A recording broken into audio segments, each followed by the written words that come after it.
Hi guys, welcome back. This is part 2 to the Cuckold Q&A Megafest. I started yesterday. You must not know about me. You must not know about me. So, as I said yesterday in the first part, I have received a ton of emails from you guys over the past year, some stemming back all the way to 2019. But most of these emails that I'm reading you guys and responding to here in this, I think it's going to be a 3-part Cuckold Q&A series. They pretty much came during like the time when I was completing my pre-doc internship, right? So I'm done with that. I am officially a doctor. And I have time, you guys. I'm kind of like on like this extended vacation, but I will be seeing patients pretty soon again. So I'm enjoying this downtime. Yesterday I read you guys 12 emails that I received. 12. All in one video. This is going to be a part 2. I think I'm going to do part 3 maybe tomorrow. And I read the emails and I respond to what you guys sent. So, thank you. Thank you for your support. Thank you guys for tuning in. And feel free to chime in at any time. So, as I said at the end of yesterday's video, part 1.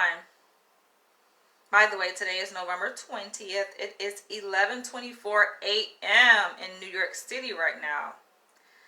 As I said at the end, this is the last email I think that I read at the end, and I kind of like rushed through it. So I'm going to read it again. Some of these emails, like I said, are kind of lengthy. I'm like, whoa. You guys wrote a lot. So I'm going to read this. Now, this email came in June 6, 2021. This year. He says, "Hey Danny, I'm very interested in your thoughts on white men being more submissive and prone to being cucked by black men. Me, for instance, I am a beta male who's like that. To be honest, black women are more naturally prone to cucking men with smaller dicks," which I did agree, right? When cuckolding white guys due to the differences, and I've always known about the superiority black men just have over beta white guys. It's like, this is a narrative that you guys are putting out there, right? So when I talk about this and I address it, people watch the video and they're like, oh, you think that black people are superior? And I'm like, of course I have a bias in favor of my own race. But a lot of this narrative is coming from you guys. Okay, I'm commenting on it. This is what a lot of white men think. At least the white men that are honest enough with themselves to admit it, right? He says, "I remember there was this one time I was lined up in the locker room after a game of basketball. We were at a urinal inside the bathroom, and I looked to the left because at the time it may have been weird. But I was 13 at the time, and the main thing I watch is interracial. So when I looked to the right, then he mentions 2 black men's names. BBCs were sticking out like 8 inches each, and I was like 4.3 inches at the time. We talked a couple of times, and since they were older, they had already fucked white girls." Now, he says he was 13 at the time, right? I feel like this is not uncommon, I think, especially in the locker room amongst white boys or young men, right? It's not uncommon. I did comment yesterday on how I think that this is not typical like behavior amongst alpha black men or your traditional black man, heterosexual. This is not like typical. Black men are not sizing themselves up against each other, measuring, like comparing penis size. That's not something that black men do. I know some of y'all might get on here and disagree and be like, oh, that's not true. How can you say they do it if you're not black, right? You're not a man, unless you're around black men, but nah, right? So he goes on and says that they were sticking out like 8 inches and he was only 4.3, basically half the size. We talked a couple of times, and since they were older, they had already fucked white girls. Eventually, these pic were shown to me, and I found out through them they already breed a couple of girls I liked in the school. To be honest, I didn't have a problem with it because they knew it was a beta. They knew I was a beta, and they would send me pics of interracial telling me I was a cuck boy for them. Recently, a study also showed black men in Ghana and Africa on average are 6.8 to 8.3, while white men globally 5.1 to 6.1 for white men. This is in size, penis size. Now, I know I said I wanted to revisit this because I kind of rushed through it because I had an appointment yesterday I was trying to get to. Sometimes I feel like, and I said this before, sometimes I feel like your emails are kind of made up, like superficial, like it doesn't sound real. And sometimes it's just confusing to make out what the hell you guys are talking about because the punctuation is off, grammar is off. So I'm just like, what? Now, he's saying that they would send pics. And he's saying these older black men, this is in high school, right? 13 years old is like high school age, right? Freshman. They sent pics of them. And he was saying that these men were telling him that he was going to be their cuck boy. What does that mean? Their cuck boy in terms of what? Taking their sloppy seconds after they got the hot girls in the school? Because he says that we talked a couple of times, and since they were older, they had already fucked white girls. They already basically got first dibs on the white girls in the school, right? And especially when you're thinking about race,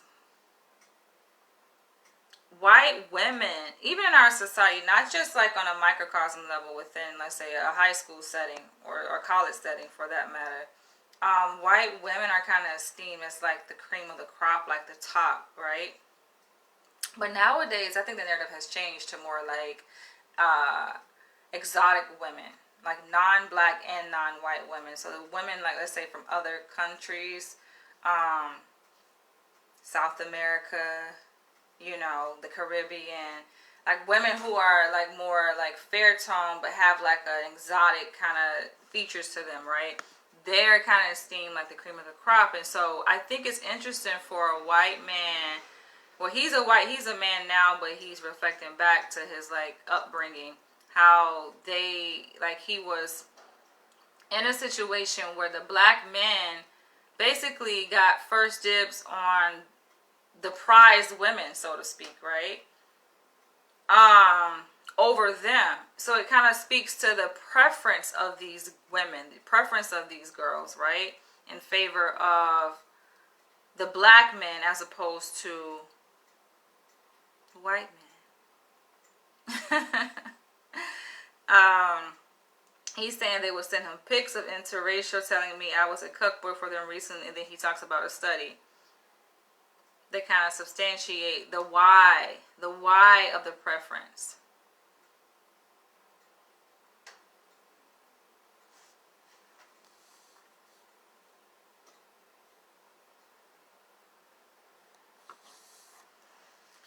Alright, so I replied to his email as I did everyone who sent me an email, and I addressed their email in my part 1 of this series. He sent a reply back saying, yes, I saw it.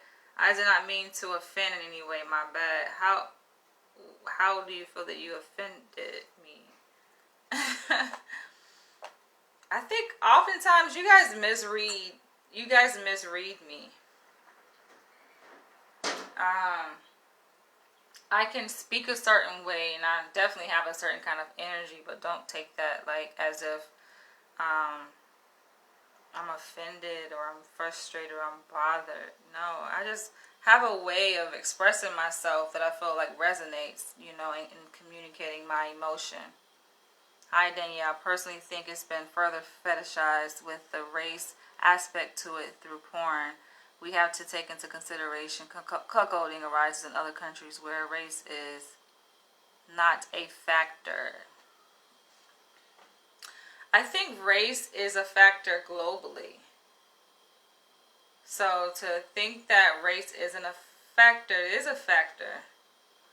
Now, I know it's been said, even countries within Africa, race isn't as salient, right, as it is here in America for a black person living in Africa, because like everybody is black. So you're not really thinking about, oh, being a black woman or being a black man, because everybody is black, right? And it's not a comparison. It's not, you don't have that reference point to compare yourself to another race, because everyone, for the most part, is black, is melanated in Africa.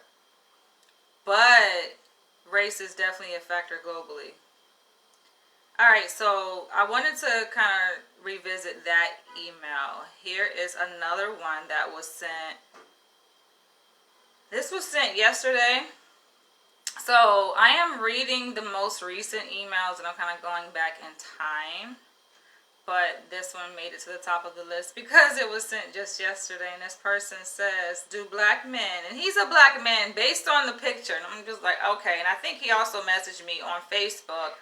And I had to click on the fucking profile because I'm like, dang, kind of cute. But anyway, he says, do black men allow themselves to be the cuckold? This question came up because other person was asking me what do I think about how black men and women see the whole fetish of cuckolding, and why does it seem to be like a white man thing, right? White men are into cuckolding. Are black men into cuckolding as much as white men, and this and the other, right? So he's a black man. He's asking about, do black men allow themselves to be the cuckold?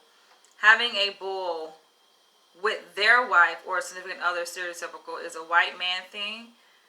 Is it a white man thing? I mean, apparently that's what it seems to be, because even when I addressed this question yesterday, I laughed because I just don't really see it. I mean, obviously, not to say just because you don't see it doesn't mean it doesn't happen, but y'all are sending, most of emails I receive from y'all are from white men, right? So I think it does happen though.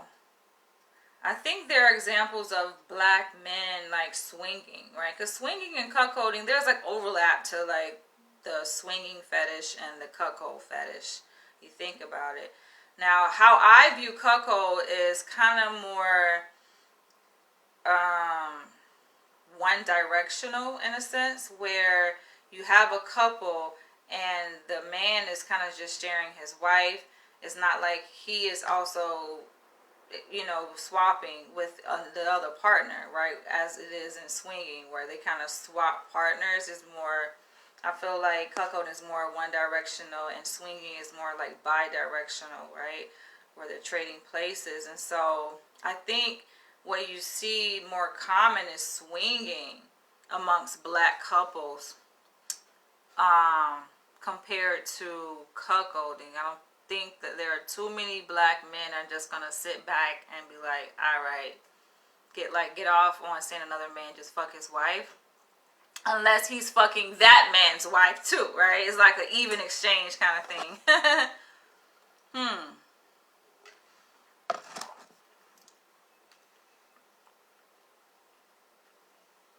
Can do the swimming or swinging. So,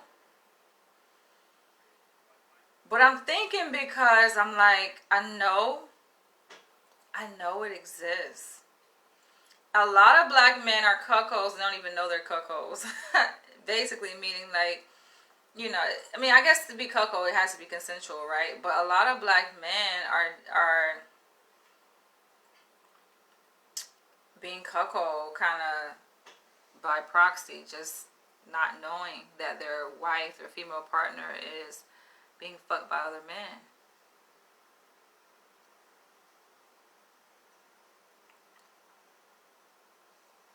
So what we don't do here is promote other people's work. I'm not going to block it, but I will delete that comment. That's the thing that I don't, because I feel like sometimes people take advantage and they know that I read comments, right? And so then they'll try to like drop a plug. We don't do that. Now, if you have, let's say, a resource that you want to share, feel free to inbox me. But we don't do that here. You say you can do the swinging? Okay. All right. Continuing. Also, does penis envy lead to cuckold? Does it? It's interesting though, like, I feel like there's a lot of intersection with you guys sending these questions, a lot of overlap, right? And obviously, the things kind of tie into each other. So for this black man to be asking about penis envy, and then the last email I read, this white man was reflecting back on his earlier experiences growing up, how being in the locker room at the urinal, he would peer over his shoulder and look at more well-endowed young men and compare himself to them, right? Compare his the size of his penis to theirs. That is interesting, right? Because when you think about that, that comparison does lead to penis envy, right? To have like this inferior sense of self as it relates to the size of your penis. He asks, does it lead to cuckold? I don't know. I don't think that we can say it necessarily leads to cuckold, but I think we can say that there is a correlation. Typically, men who feel inferior based on the size of their penis typically become cuckolds. They got to find a place in the world, right? Not the world. Well, a place in, I'm saying, their sexuality and their, intimate relationships, and then that place is kind of being a cuckold. It, that's what makes them feel comfortable. It's like people kind of eventually find your tribe, so to speak. You find like where you belong, and where you belong is where you feel comfortable, where you fit, where it makes sense. You have a smaller penis, then okay, become a cuckold, right? Where it makes sense. And I've seen where a lot of men have admitted to that. They admit it, like, I have a smaller penis size, so I don't mind my wife being satisfied. In fact, I want her to be satisfied by other men sexually in that way. And they say it improves the quality of their relationship. He said, or is the leading reason why people cuckold.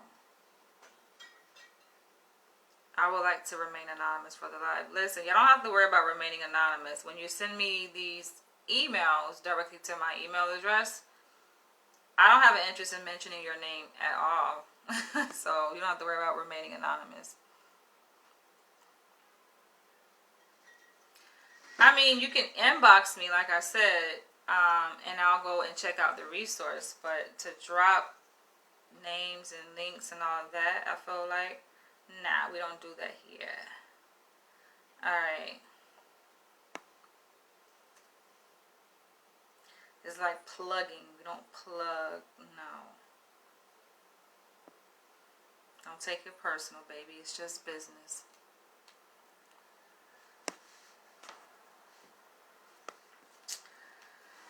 Sammy, this is the reason why I think I blocked you, right? And I just took you off block because I said that, if I block you, you can send me a inbox message and we can work it out. And so you did that. You emailed me, right? And I just took you off block. But I'm reminded of the reason why I blocked you in the first place. So y'all gonna get to know and learn me, right? Like, some things annoy me. But let's continue. Like, I don't like men, especially women. I think it's okay, like attention-seeking behavior, but I think I have more tolerance for women when it comes to certain things. But men, I don't like I don't know. I just don't like beta male-ish behavior. I don't like attention-seeking behavior. I don't like when people jump on my live and they state the obvious, like they're leaving some groundbreaking information. It's just my personality. That's just the way it is. But anyway, moving along. So this email was sent May 15th. First of all, it says, I want to thank you for your videos. I am a 35-year-old French man. I have been with my wife since I was 18, and we got married at 25. But since I was 20, I don't know how to explain it, but I have this black cuckold fantasy. I thought that one day it would pass and that other things would have aroused my desire, but this is not the case. This fantasy has intensified to the point that today nothing else gives me excitement. I don't really know what to do.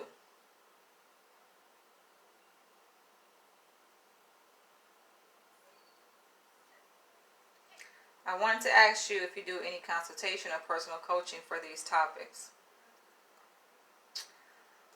Yo.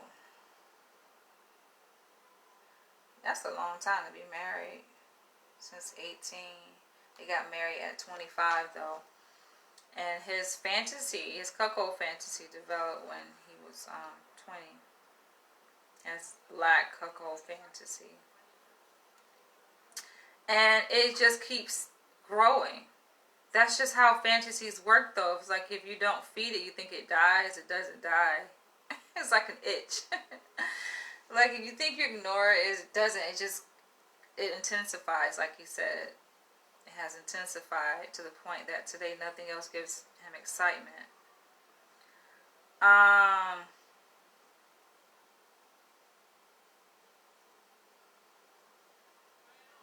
So I don't know if he's acted upon the fantasy.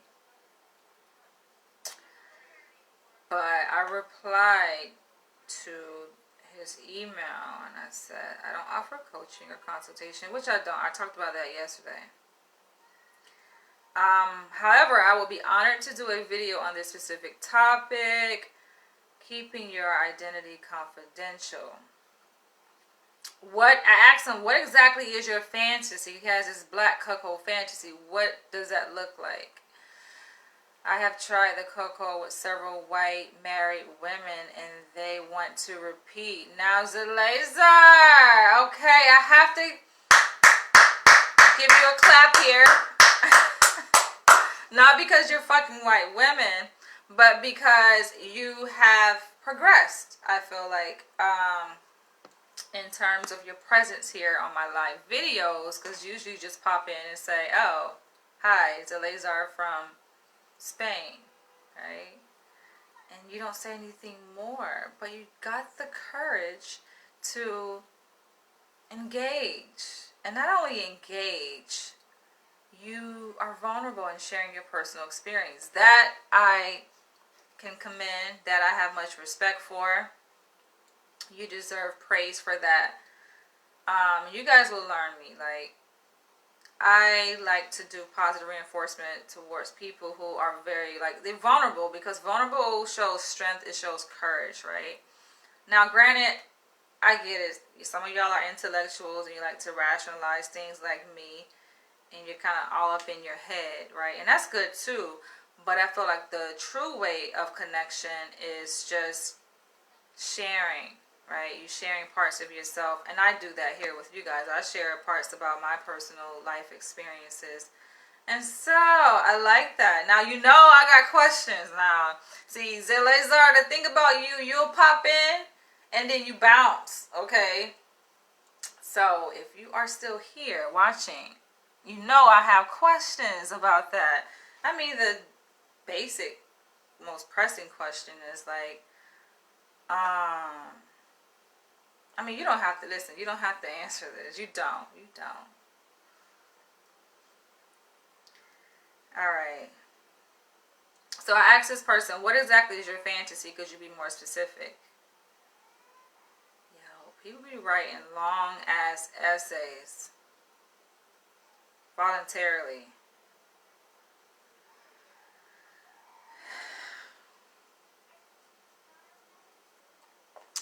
James says so many questions. Okay. Okay. So many questions. And he probably ain't even on the line more. Hold on. Hopefully I'm still in sync because my video be chopping up sometime. He probably not even on the live no more, yo. We just dropping like just throw it out there and run. Got our antennas up now.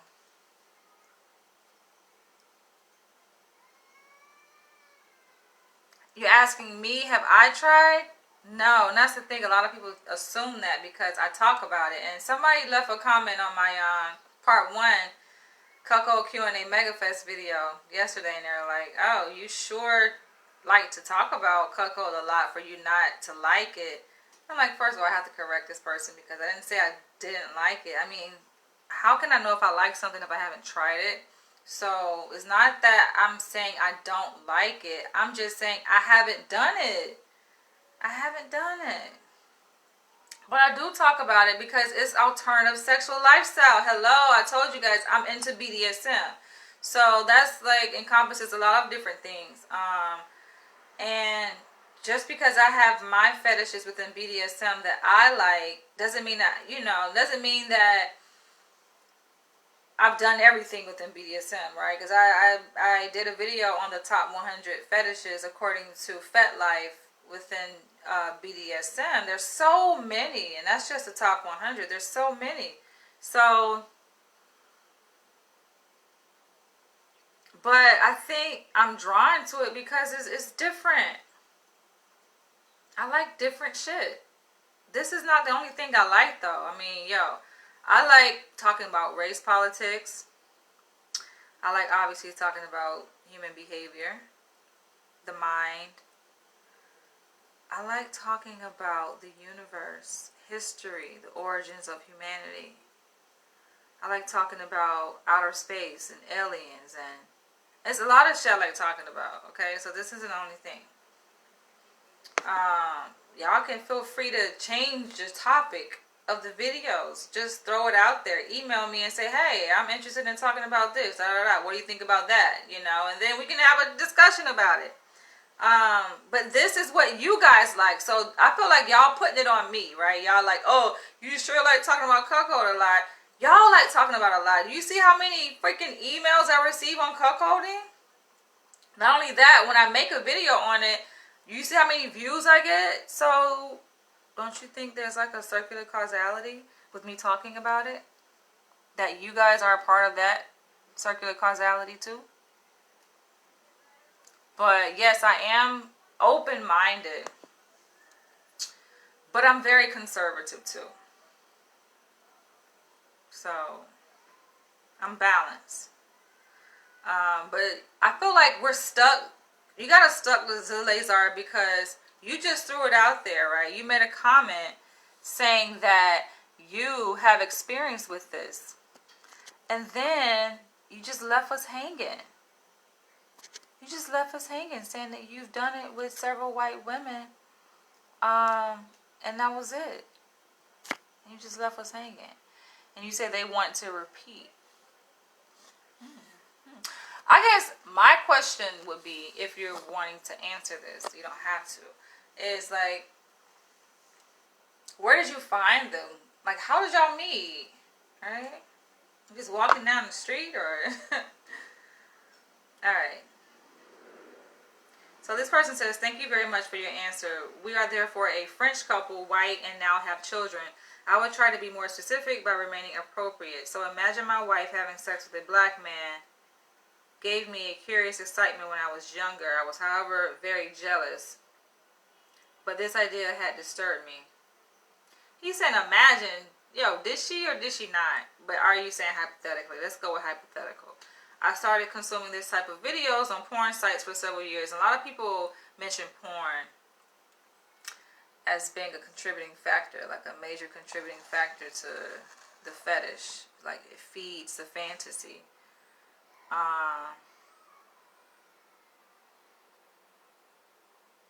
Wait, what? What am I missing? Not very many vloggers doing these vids, so you're attracted. A lot of them vid on this topic. I don't have videos. Their husbands have never left me. What? So, ladies, the question is, where did you meet these women? And they're married women.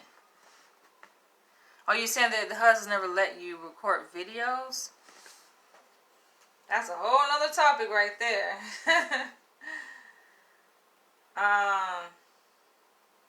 Alright, this is gonna be a fucking long ass video.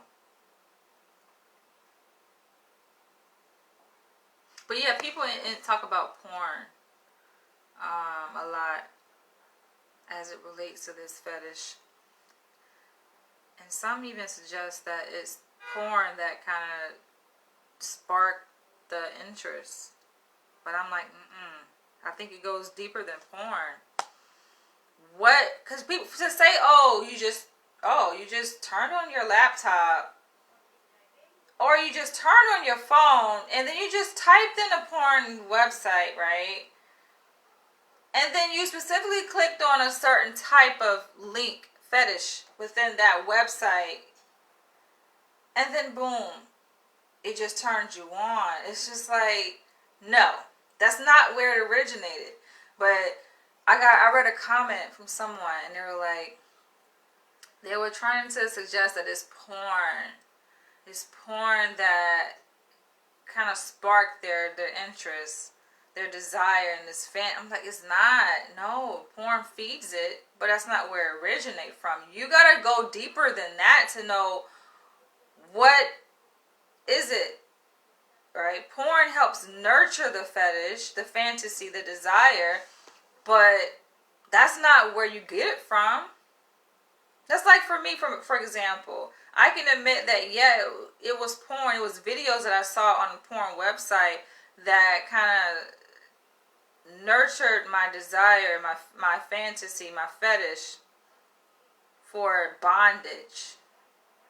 Because you don't see that shit nowhere else, really. You have to go to fucking porn to see things like that. When it's really not sexual in nature. It's really psychological.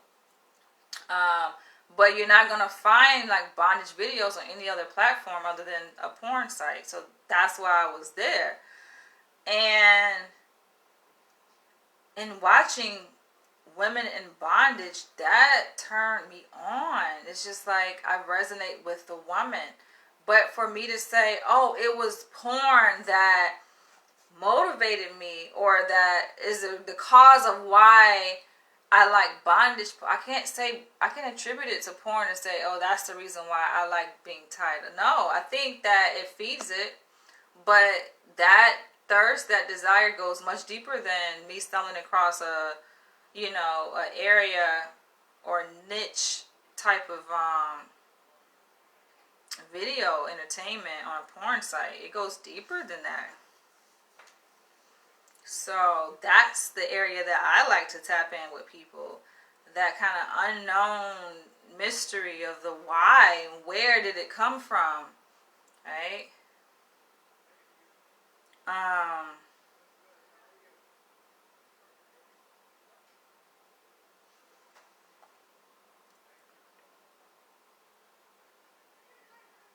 All right, let me focus. I'll come back to y'all comments. I'll let y'all have y'all conversation. I'm definitely going to read the comments.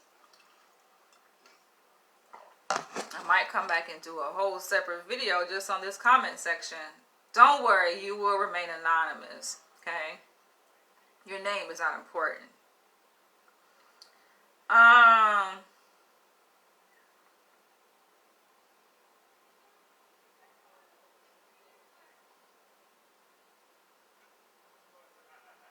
I started consuming this type of videos on porn sites for several years, and I could see a gradual evolution where more videos were being released around this fantasy.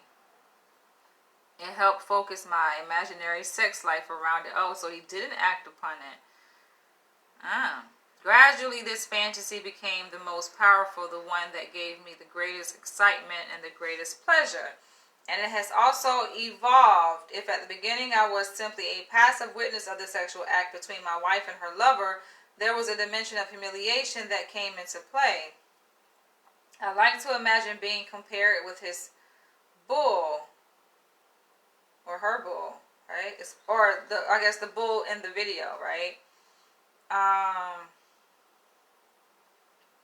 Especially on the waist of the penis, this idea of being humiliated, belittled, of being inferior has only intensified over the years as well. A lot of men like that. It's a fetish for a lot of men to be humiliated by their female partner through the comparison of the smaller penis size to the larger penis size of the bull. A lot of white men love that shit. I think it's because they've been primed for it. So when we talk about the why of this type of behavior, this desire, right? This fetish, I think that a lot of it is stemming from being primed for it. But anyway, then this fantasy became unique, and the priming began before, I think, ever seeing a porn video. Because it's something in you that even drew you to want to click on that. So you got to know, what is it within you that even drew you to that area, that arena of that site? Because you know, porn sites, they got all kinds of shit on it, all different categories. So what is it that is in you that drew you to that? Because you could have picked anything, right, on the site to click on, but you chose that particular genre. All right. Then this fantasy became unique. It took up all the space. I can't go a day without thinking about it anymore. I often masturbate thinking about this or watching videos. When I have sex with my wife, all I think about is that.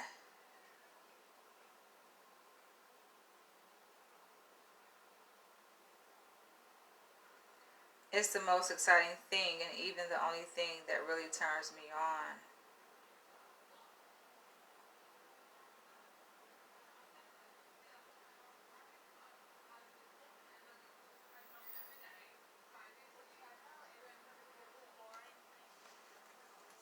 I can relate. Definitely can relate to that. I don't really watch porn. For me, porn is a goddamn tease. I think it's torture to watch porn. You know, it sparks people's interest. It's stimulating, right? But why torture yourself with that? Anyway. One day, a few years ago, maybe 5 years ago, my wife spontaneously told me, I know what turns you on sexually. It's to imagine myself with another man, with a black man. I didn't understand how she found out. I've always been very discreet with my computer, the history. Sometime later, we went to visit a sex therapist who told us that it was great to be able to share her fantasies with a couple. And these words reassured my wife, with whom we sometimes play to imagine these scenarios. There is still a little embarrassment, but I see that this idea does not leave her indifferent. Maybe one day we really will in real life.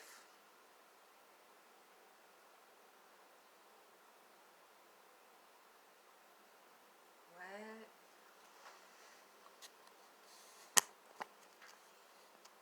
Y'all having a whole conversation here.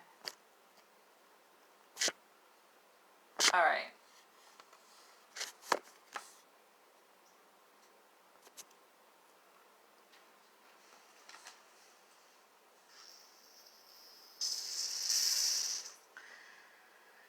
Wow. But to sit, like I said, I think it's just weird to sit on a fantasy like that for so long. But I guess it's a process. It takes time. And he said they went to a sex therapist and they put it on the table and were able to discuss it.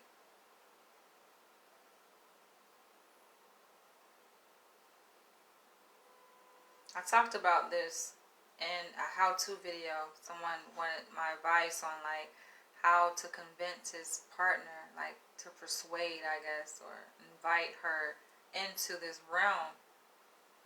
And it's just like you do with anything else. You want to get someone to say yes to, right?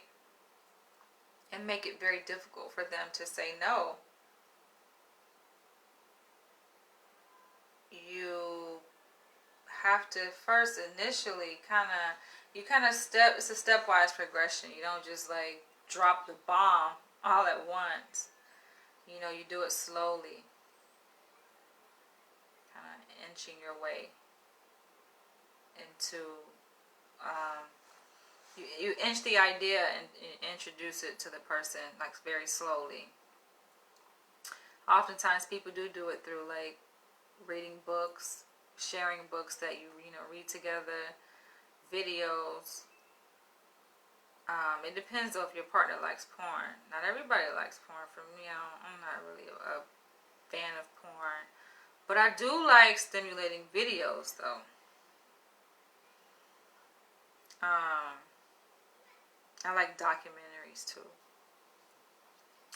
And so just slowly introducing it that way and seeing, the person's reaction and giving them a space, like to say no, like giving them a space to express their disapproval, not making them feel like forced, because people will be like, what? They're gonna be like, nah, you can't force anyone to do anything unless that's what they're into. Maybe they like that domination.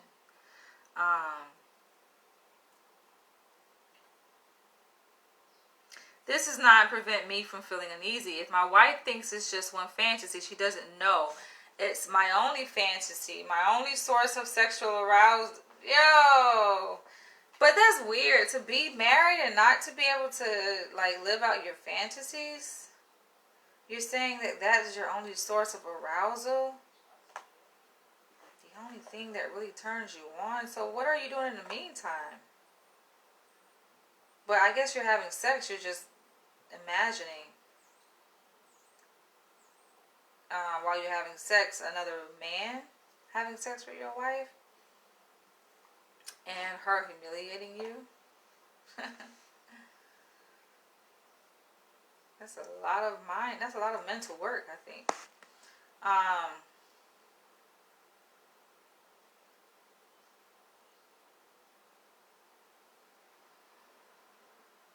She doesn't know it's my only fantasy, my only source of sexual arousal. And myself, I can be so excited about this idea that once past the ejaculation, I feel a kind of shame.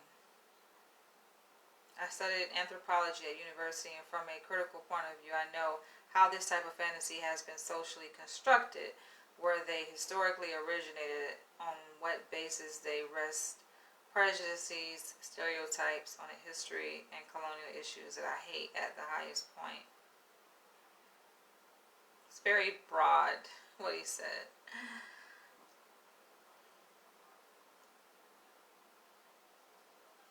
Please share with us. How are you going to sit up here and say you study anthropology at university, and from a critical point of view, I know how this type of fantasy has been socially constructed, where they historically originated, and on what basis they rest prejudices, stereotypes on a history and colonial issues that I hate at the highest point. What the fuck? Please share. I mean, I think I have an idea, because I've spoken about this in terms of interracial cuckolding. I made a video series on interracial cuckolding, and I talked about the historical roots of it as it pertains to slavery.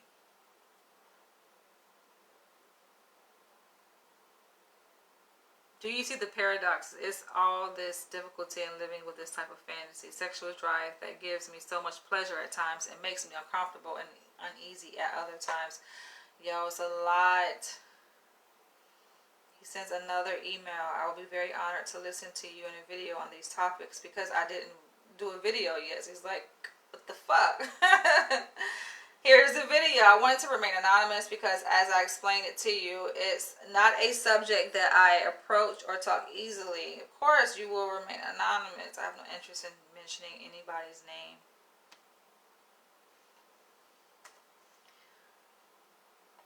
He shared a lot. My thing is this. It's like, it reminds me of the other email that I got from the other couple, this other guy that's married or in a long-standing, yeah, the one from the UK, I think it was. I did a whole series on cuckolding in the UK.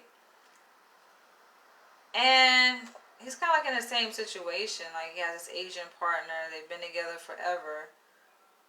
But they haven't done it. He has his fantasy, but they haven't done it. And I'm just like... Or how, did he say they did? Did they do it once? Something like that. They either didn't do it or they only did it once. But either way, he's not really living it out like he wants to live out the fantasy with his partner. And he has to deal with this internal struggle about it. And it's just like, that to me I think is very annoying. One must tread carefully because the fantasy and the reality is different. It has backfired for some, unfortunately. What is your relation to this cuckold lifestyle? Sammy. Because you're speaking as if you have direct personal experience. So what is your affiliation? What is your relationship to this lifestyle?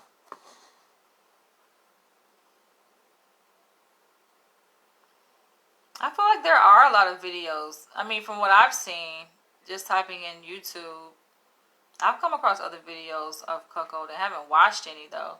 But it's not like I'm the only person making videos on cuckolding or BDSM or swinging.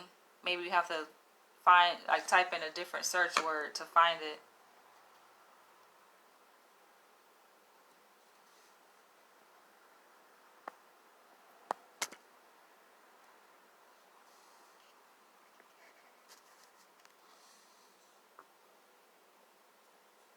Know how to separate. He said the cuckold for me is a fantastic problem if you know how to separate them from the feelings. Power or absence of power is sexual. New fetishes will make old turn-ons die. So you guys are talking about detaching feelings from it. Is it really about detaching one's feelings from it? Or... I think there are many different ways you can look at anything, right? Or reframing the situation. It's like, do you really want to detach the way you feel your feelings from it? Because if you have to detach your feelings from the experience, doesn't that take away from the actual experience? So when you guys talk about detaching one's emotions or feelings from the experience of it,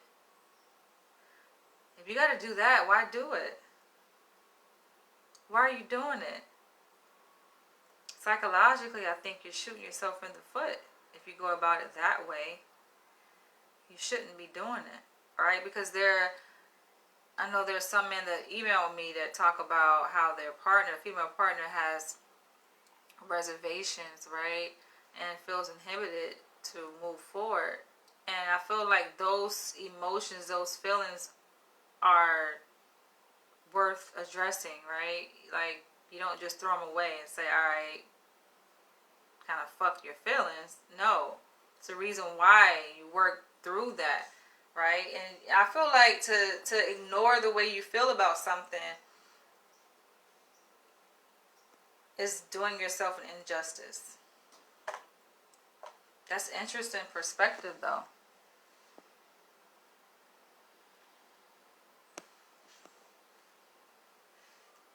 Oh, don't get quiet now, Sammy, when I ask you about what is your relationship to this. Don't get quiet now. Mr. Married Man, aren't you married with kids? Alright. So back in March I got an email from what appears to be an African woman who says she was taking this course, African Studies course, and she wanted to use my perspective in her thesis that she's writing. I did a whole video series on that. I think that was the video series I did on interracial cuckolding. This was back in March. She had a lot of questions that I answered to help her write her paper. Thought that was interesting, right? So then she did follow up because her questions just kept coming. Like, I would make a video and she would have more questions, and I make a video, more questions, make a video. I'm like, okay, this has to stop here, okay? This is a lot, right? So her last email she sent, which I don't think I replied to, was April 27th. You're into Jamaican women. Okay, say more. You're into Jamaican women. So, what I said, what is your affiliation? What do you have to do with cuckolding, right? You're into, that doesn't say anything that you're into Jamaican women. You just said nothing there. All right. She says, one more question. Is nothing I could specifically find in any of your videos? Because I was basically, I had replied and I was like, listen, you're asking me the same questions over and over again. So I said, it seems like you're becoming redundant. I already answered your question, but anyway. So she go and she thumbs through my videos and she's like, it's nothing I could find specifically. I could specifically find any of your videos. I wanted to get a black female perspective on this one. The subject of interracial breeding or genetic warfare. This, y'all see how the same things keep popping up? This subject has popped up more recently from predominantly black men. The idea that a black man should impregnate white women to gain a larger foothold for people of color. Biracial people that are white, black, mixed typically identify as black rather than white. I mean, yeah. Y'all gotta know science. See, when you're talking about interracial relationships, race mixing, right? You're talking about biology. People get in their emotions. Y'all talking about emotions. People want to get in their feelings about it. And I get it, right? You have feelings attached to it. But this is biology. And I get it, it's political too, but we're talking about science here. So yes, the theory is true. It's true. It's a scientific fact, really, that one drop of black blood is gonna make your baby black. I mean, just talk to any interracial couple and look at their goddamn baby. They will tell you their baby is black genetically. But anyway,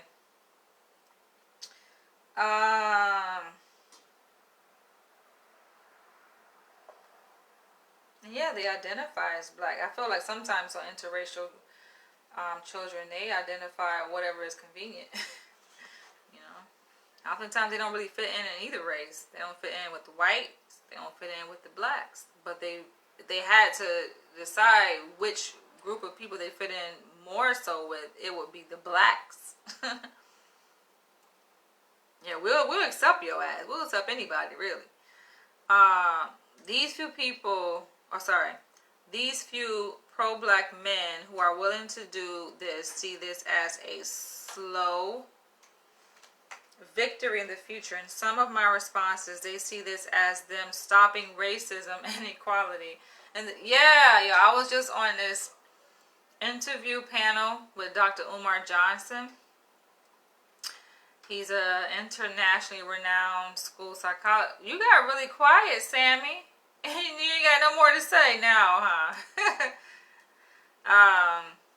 He's a school psychologist based out of Pennsylvania, and he was just on Fox Soul during an interview where the host had two other black men on the show, but they were married or in a serious relationship with a non-black female partner. And then y'all know that show was lit, right? Because Dr. Umar Johnson is clearly pro-black and pan-African.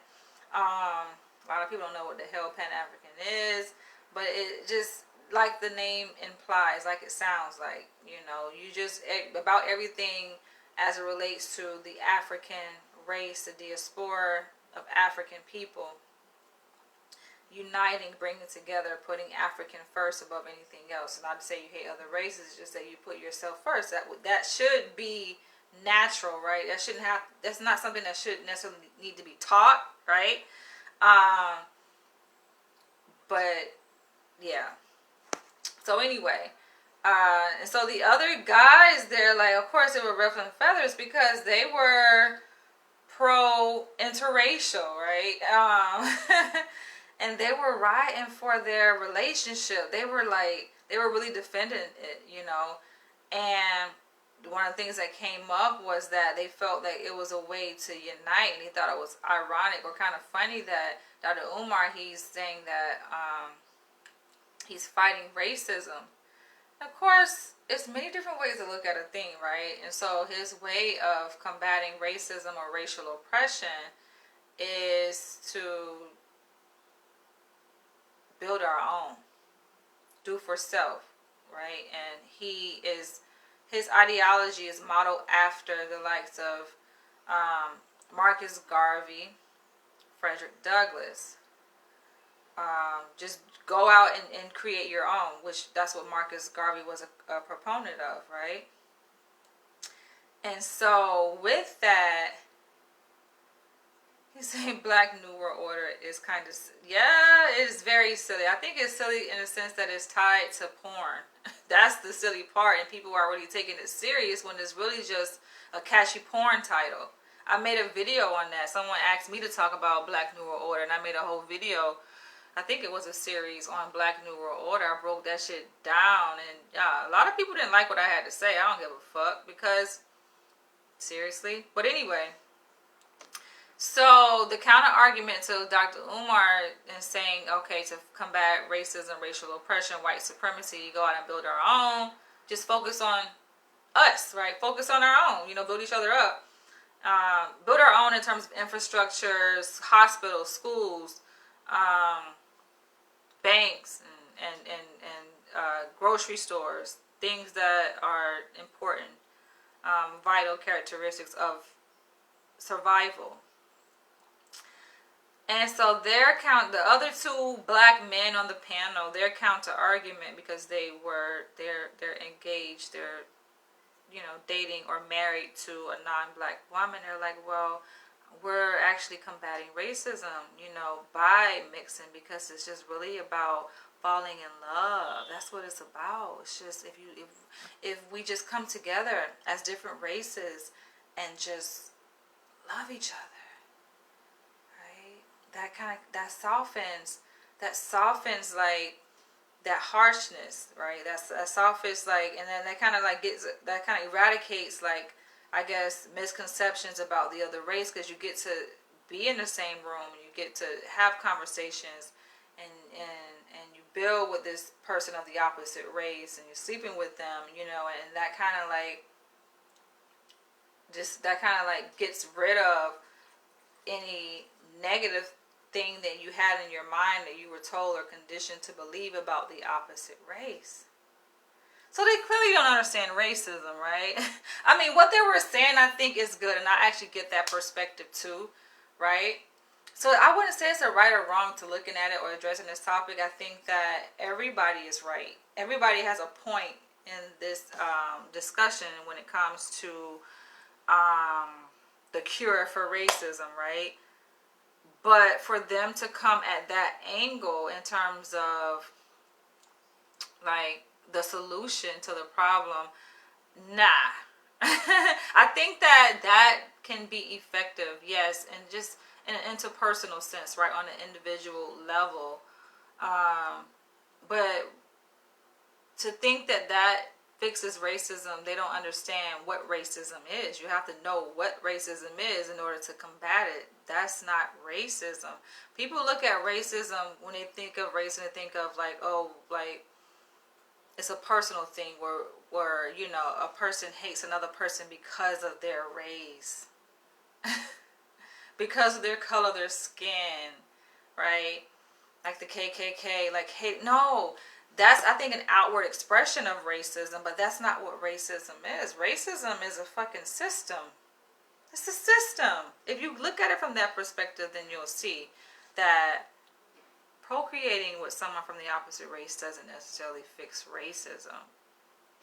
We're talking about a system that has been strategically designed and put in place for many years, and that is a fabric of American society, not just America, but globally, right? It's interwoven in many different aspects of our society, within every almost every dimension of our society.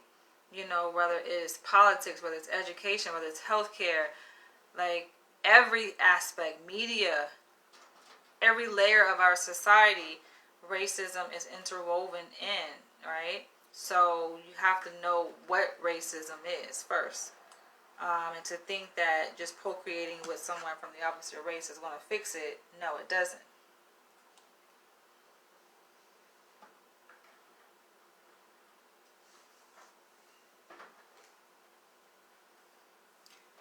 No, it's not difficult to formulate succinct responses in the comment section to a question that is very specific and very direct. Okay, I just feel like you're avoiding the question. I asked you what, Zalazar was able to answer the question about his experience. What is your connection to cuckolding? Basically, you don't have one. Essentially, you don't have a connection to cuckolding. Alright, what you're speaking about is just theoretical. But anyway,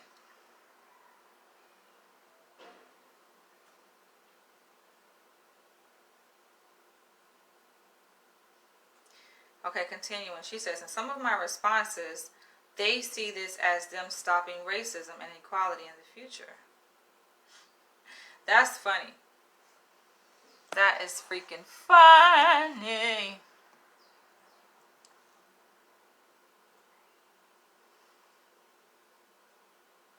See, the thing is, it's not you. It's like Facebook. It could be my phone. But when you guys leave comments and I try to scroll up, something weird happens, right? Where it kind of jumps and it forces me to go back down and look at the most recent comments. I can try to scroll up, but it just forces me to jump back down. So I'm not able to see it. And I feel like I waste time doing that during the video. So maybe I did miss it. I mean, you said that you like Jamaican women, but that doesn't answer the question, though. That doesn't answer the question. That is related to you having an interracial fetish more so than a cuckold fetish. So I feel like you didn't answer the question.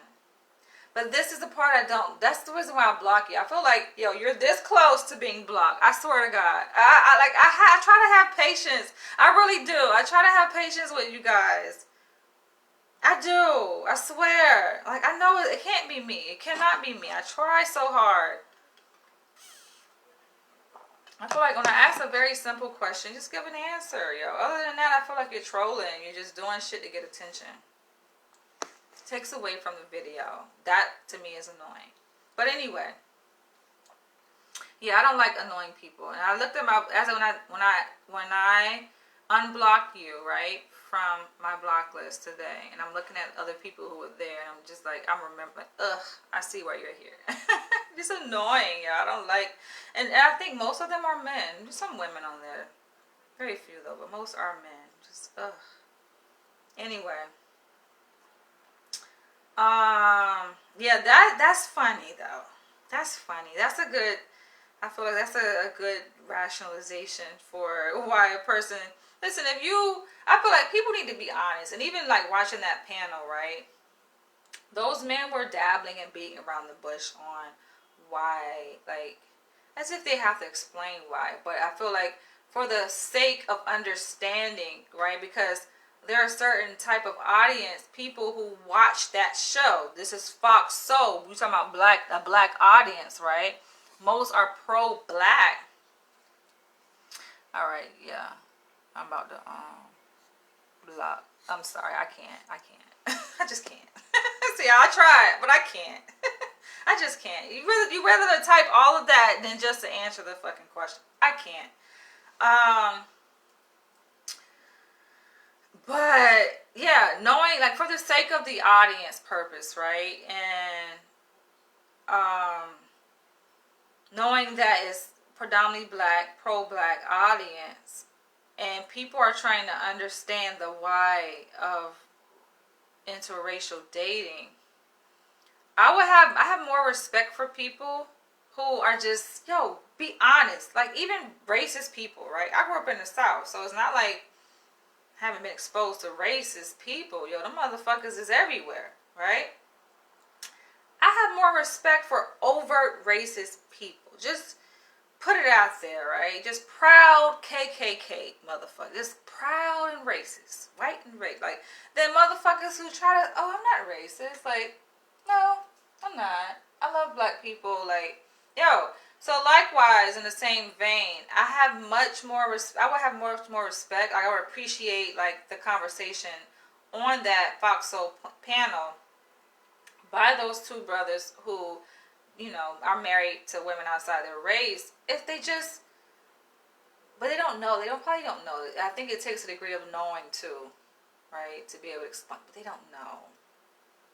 So both were like, oh, like kind of this thing. Race, love has no color, and and they were totally missing the other perspective, right, which was Dr. Umar Johnson's point in terms of saying that like marriage is a political decision, right? Economic too.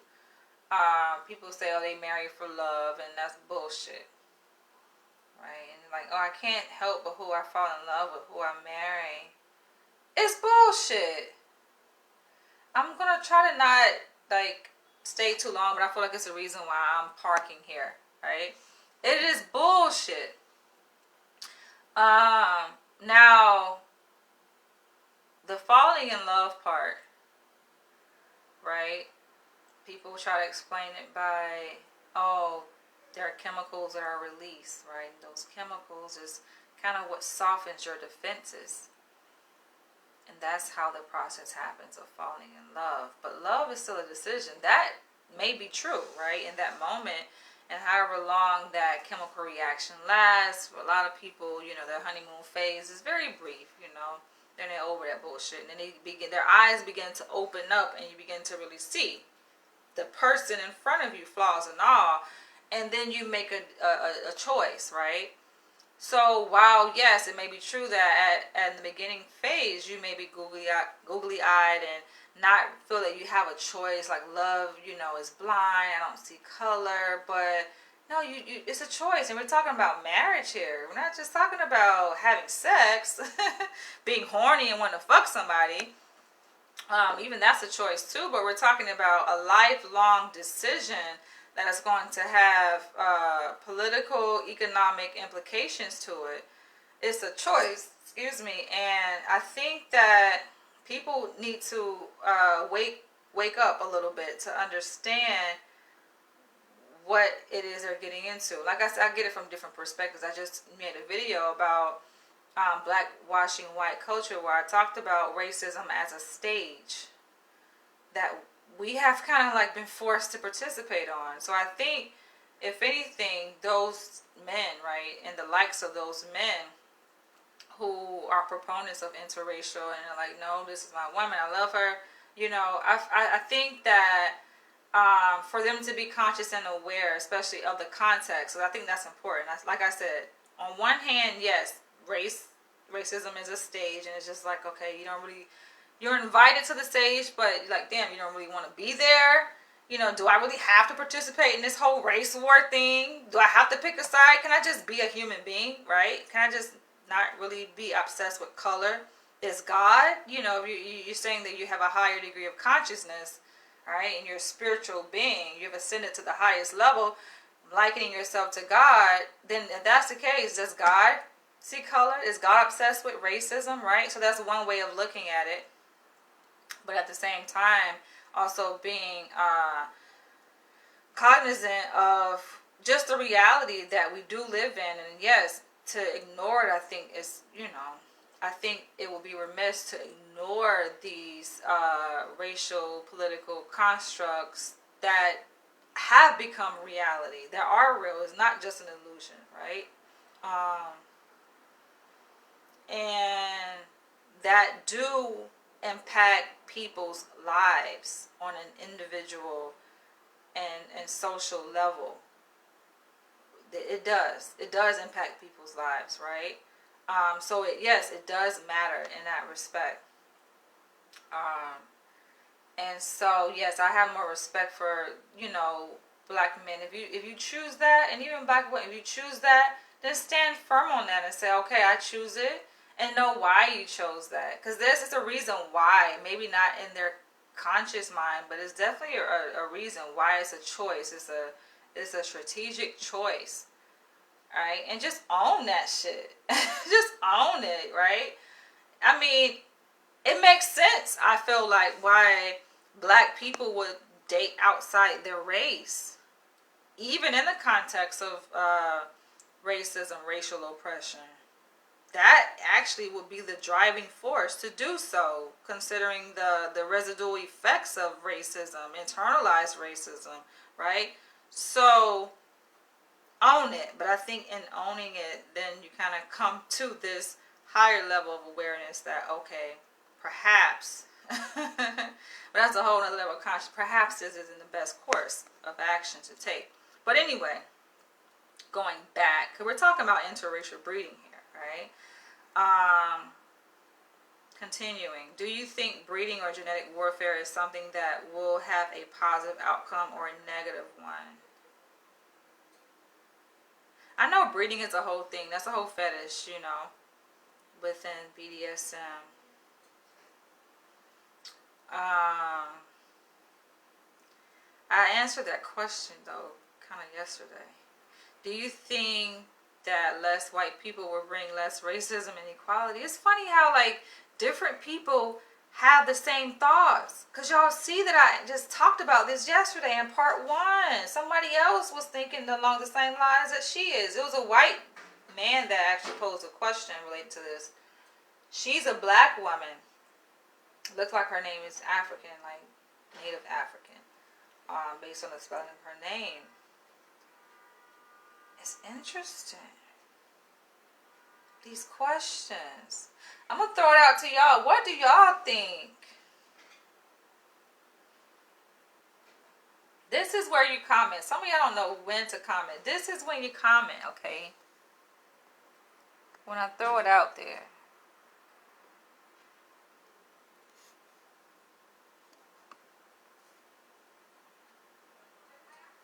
Can you be a racist and be a cuckold? Like the kind of cuckold that cleans up after the bull?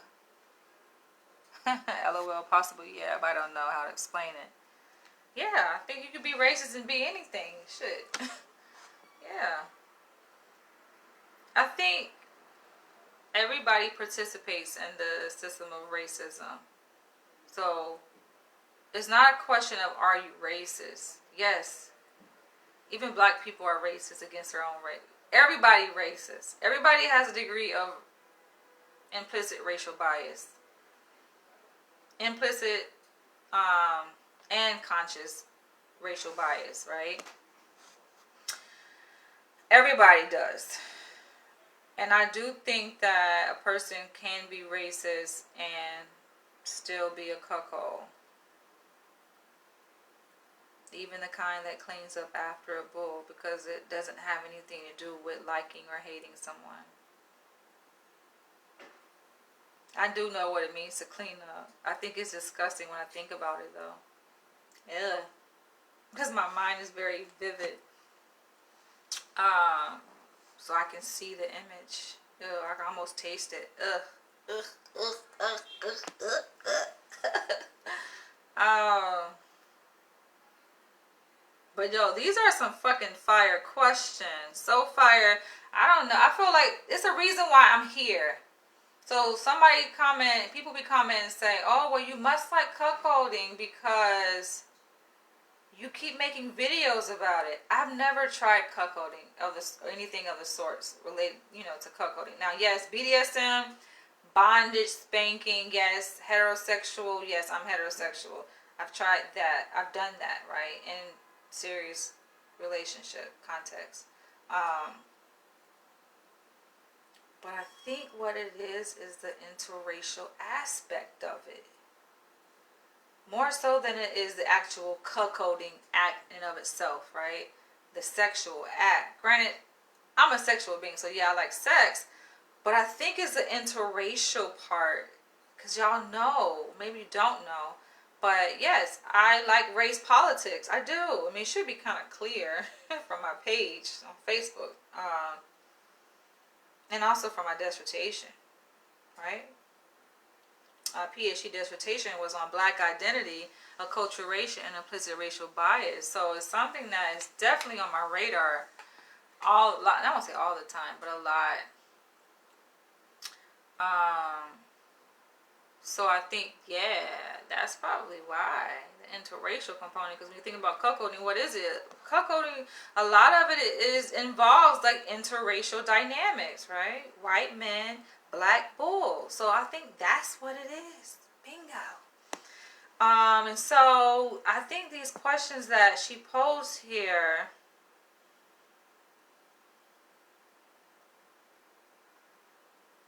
I feel like I gotta put more thought into it deeply.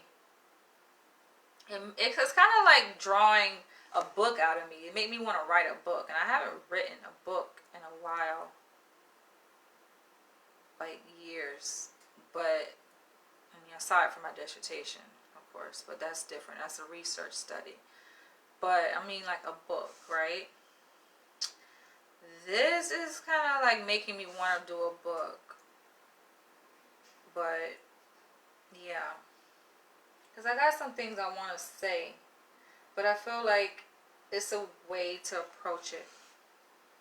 It's a way that I want to approach it, to share it.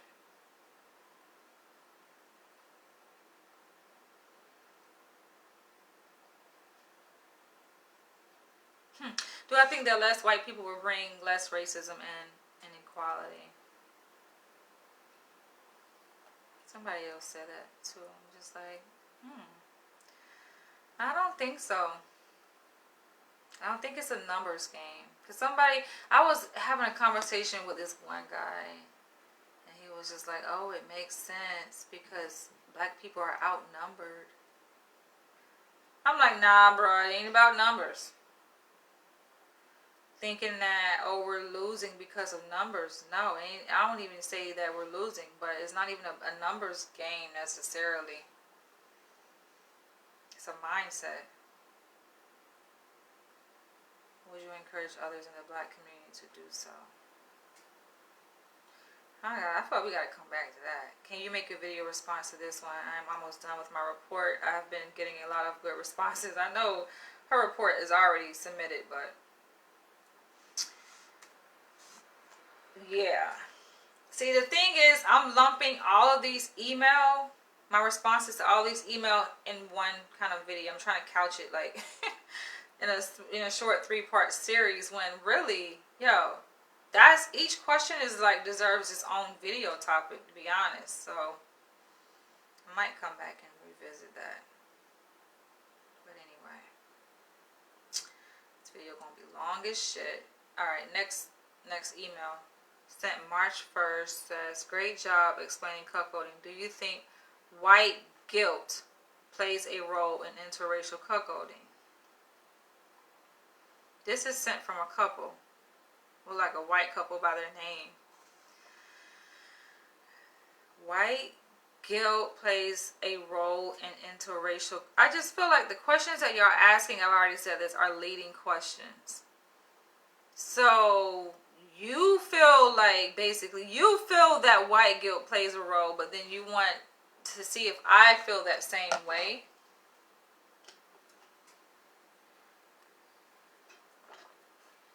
I love this mixture. I have pure raw ginger juice mixed with pineapple juice here. And I am hungry. Well, I did eat 3 boiled eggs this morning, but that's all I ate. White guilt plays a role in interracial cuckolding. I feel like some of these questions y'all should be answering yourself, to be honest. Especially being white. Do you feel that? Do you feel that white guilt plays a role in interracial cuckolding as a white person? It's like y'all asking me, right? Because I did share, my perspective on cuckolding in terms of, I think, the etiology of it. This is my very first video, and y'all liked it. Y'all liked my perspective, my analytical breakdown of why people are drawn to cuckolding.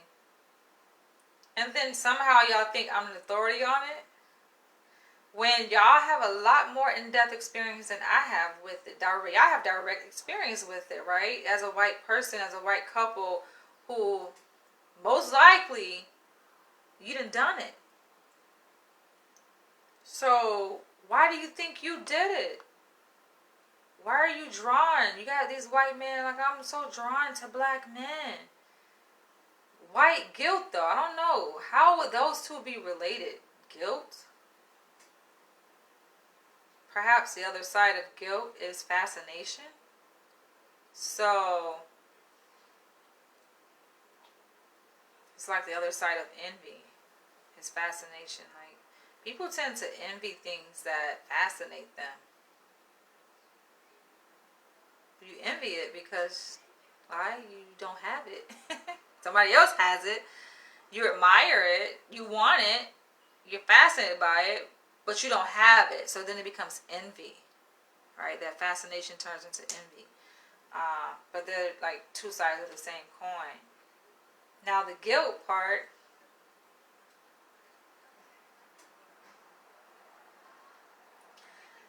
that could be maybe one way of explaining it, you know. Or I'm gonna let you fuck my wife because I feel bad. Yo, y'all, I feel like y'all digging into some like deep metaphysical shit, deep metaphysical spiritual shit. Think about it, because a lot of behavior, a lot of things that we do as human beings, we may not even understand. We may not like understand on a conscious level or a logical, rational level, but it makes sense in the spirit realm, in a realm that we don't really see and fully understand, but it exists. And those things that are happening in that realm don't get our permission necessarily. They don't get our permission. It just, we think we have so much control, right, essentially, over our decisions in our life, when no, you don't really have much of a say-so oftentimes. In fact, a lot of behavior is driven by a code, genetic code. I think that is also influenced by the spirit realm, and who knows, it could be the karma. It just could be the universal karma of life.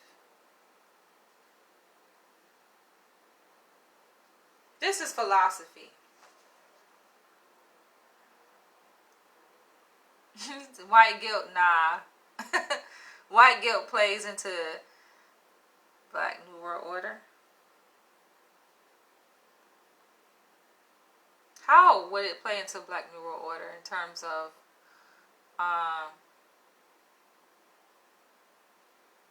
white men kind of forfeiting their power to black people in that way?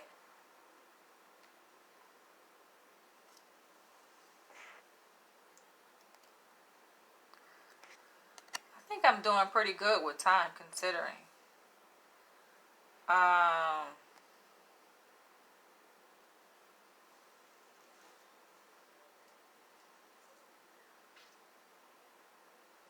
have 1, 2, 3, 4, 5, 6 more to go. Alright.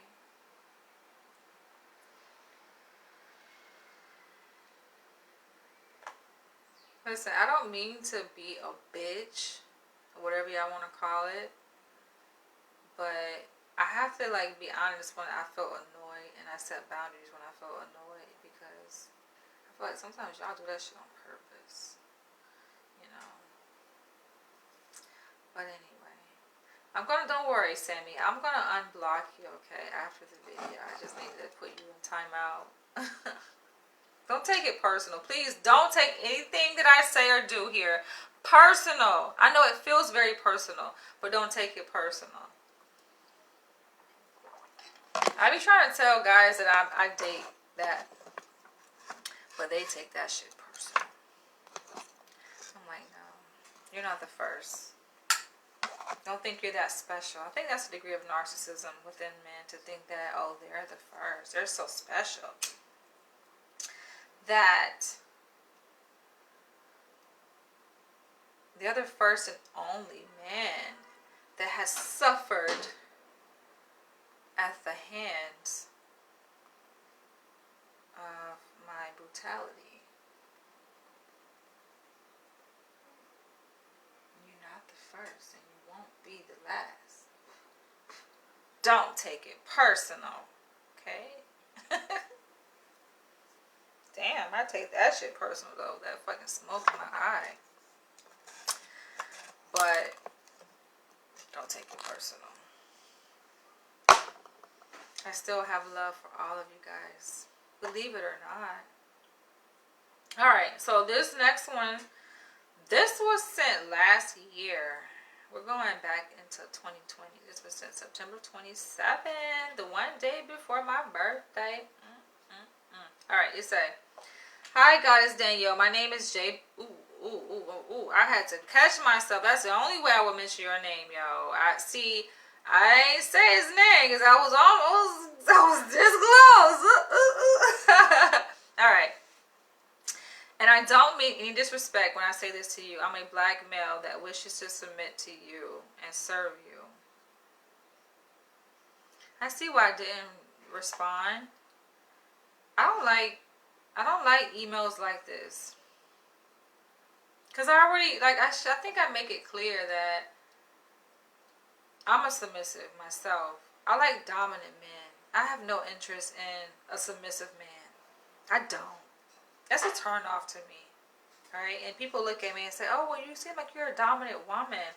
I am. I have dominant traits, but nah.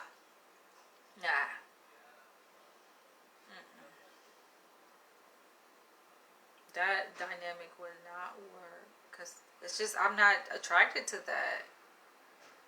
I wouldn't respect you at all. In terms of an intimate relationship, I just wouldn't respect you like that, you know? And it would not be good for you. It just would not be good, you know? Men have this idea, somehow it will be great, because I think this is what it is they're submissive. They like fucking abuse. A lot of men like abuse. And not only that, a lot of men like pain, right? Emotional pain, physical pain. And so I think they're drawn to me because I get it. I emit certain kind of energy. And they feel like it matches theirs, but nah, it's a match for theirs, right? Nah. Not my thing. I'm a black male that wishes to submit to you and serve you. I have a very large BBC. That to me is a turn off. I don't care about your fucking penis size. I've said that to white men. We talking about, my dick is 4.5 inches. I don't care. Why do you think I care? I don't care about that. But I will be honored to be your cuckold and chastity submissive. What the hell does that do for me, though? I mean, I feel like it serves you guys, but it doesn't serve me. How does that serve me? You're submitting to me. Okay, what do I gain from your submission? I have men that even want to financially submit and say they give me their wallet, and I can... That doesn't do anything for me. I don't want your fucking money. It would be a privilege to kneel to when greeting you. I will even wash your car inside out, open all doors, get on all fours so you can rest your feet on my back. I'll even clean you up after you have been with someone. Ooh. Allow me to be your cuck and accept. First of all, I do not like oral sex in either direction, right? Giving or receiving. The receiving is just, okay, the giving is just, ugh, okay? I don't eat anything in my mouth, ill. And then fluids, ill.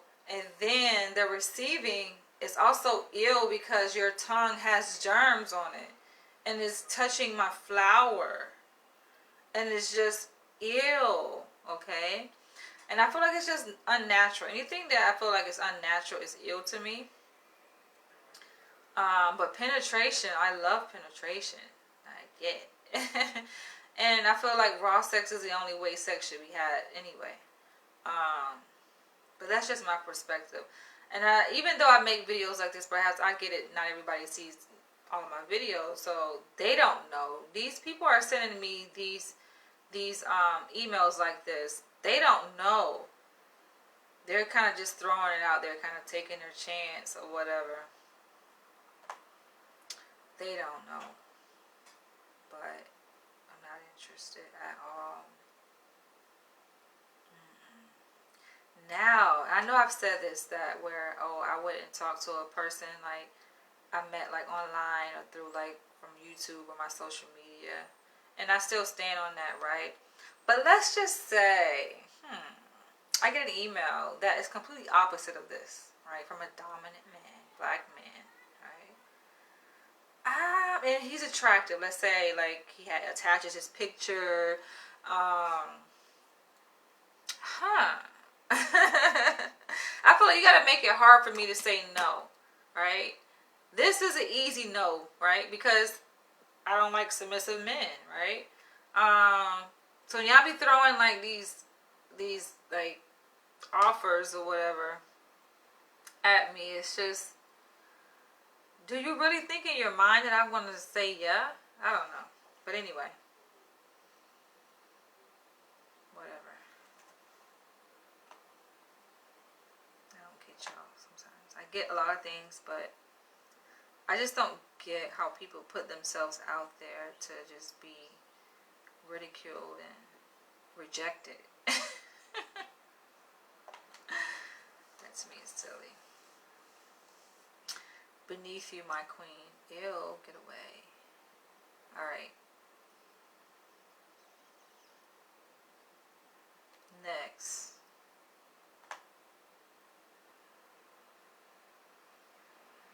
I think I read this one though. This one was sent last year. August 31st, 2020. I kind of remember this, and I think I did address this before. So I want to address it again though. He says, hi Danielle. He says his name here. 45, fun, easygoing white guy from Queens, and I work in Manhattan. I think I remember this one. He says, I saw some of your videos. You seem really open-minded and cool. I have a little bit of a cuckold fetish as well as a tease and denial. Currently single, and it drives me crazy to see physically superior black guys who get all the hot girls. Yeah, I don't think I'm going to address this. I already did already. I already addressed that one. But anyway. This one was sent July 27, 2020. Says, yo, I watched your YouTube video. What I did a cuckold. I messaged you on Facebook too. Can you give me a hand with something and go on a date with me in Times Square? Y'all crazy, yo. Y'all are insane. This is not how you do it. But now that we're on the topic, I'm hungry. So y'all can see my energy is changing because I'm hungry. I say that, like, this is like the response that I have in my mind when, like, of course I'm on a dating site, right? And I just be like, y'all men ain't got no pickup game whatsoever. I be feeling, part of me be feeling bad that I be want to put them up on game. But if I put you up on game, then I'm not interested, right? You're not my type. No, because I do have a certain type, yo. I like dominant alpha men. Men who are very smart. Men who wear the pants. Who call the shots. Doesn't mean that I don't have a mind of my own and that I can't make decisions. No, that's not what that means. It's just what turns me on, right? That's just what, it's just what turns me on. And they don't be knowing what to say on the dating site. They just don't have a clue. And so I get a lot of messages, but I don't respond to really any of them. But then there are some that I do, right? And that's, to me, is interesting. The ones that somehow make it through. I'm like, damn. But then even though they make it through that round, where we exchange contact information. And they even may make it past that round, okay, where we exchange contact information and we're talking on the phone. Oh, we're having a conversation. I think it's because they meet certain criteria. They've met certain criteria that I have, standards, right, in terms of physically attractive. That goes without saying, right? You know, you have a brain. You're able to have a conversation. Like, stuff like that, the basics. That's basic. But then it's just like, okay, we go on a date or a few dates, and then it's just like I get turned off. And so I think why it doesn't work is because I lose interest. I get turned off, I lose interest, and I let go. I just stop talking. I stop calling them, and I stop answering their phone calls and texts. And they're like, what the fuck? I thought it was going smooth, but I lose interest. So I think this is the real test of alpha maleness in a man, and also the real test of if a man really, like, because I feel like alpha men, they go after and they get what they want, like hunters, right? And they get it. You can't reject an alpha man if he truly wants you. You understand what I'm saying? Like, so it's nothing a woman can do. I mean, I guess, you know, some women, especially with the women's rights movement and Me Too and all that, they're like, nah, you wrong. If I say no, I know means no. It's not that. It's just like, I feel like alpha men, they have a degree of intellect and wit that they work around any situation. These are like the leaders of the pack, right? So they outsmart the other men in their pack. Not only that, but of course outsmart women in a sense, right? I don't want y'all to take this the wrong way. So they get what they want. They call shots. They make shit happen, right? And I just feel like if, let's say, you know, a guy has made it past the app, right? And we exchange contact information. We're talking. We're having deep-seated conversation on the phone. We're going on a date. But then I lose interest because it's always something that they do to turn me the fuck off. I feel like oftentimes it's kind of petty, though. I admit, I can be real petty. But even through the pettiness, it's like, sometimes I'm testing to see, like, how they resolve conflict. And it's not really like a test that I just made up some shit and I just did something, like, fucking sporadically just to see kind of test. No, I say it's a test in hindsight, to see how they resolve conflict, because those things are going to pop up anyway. Like, I'm a very unique person. I'm very different. We all are, right? But I'm very fucking different. And so I just feel like when those differences arise is how a guy goes about resolving it. Resolving conflict. There's nothing sexier than a man, I think, that knows how to resolve conflict with a woman. But I get it. Some men be like, you know what? It's too much. This is too fucking much, right? I get it. They feel like, what's the point? And then that, to me, shapes my, like, it reshapes my perspective of him.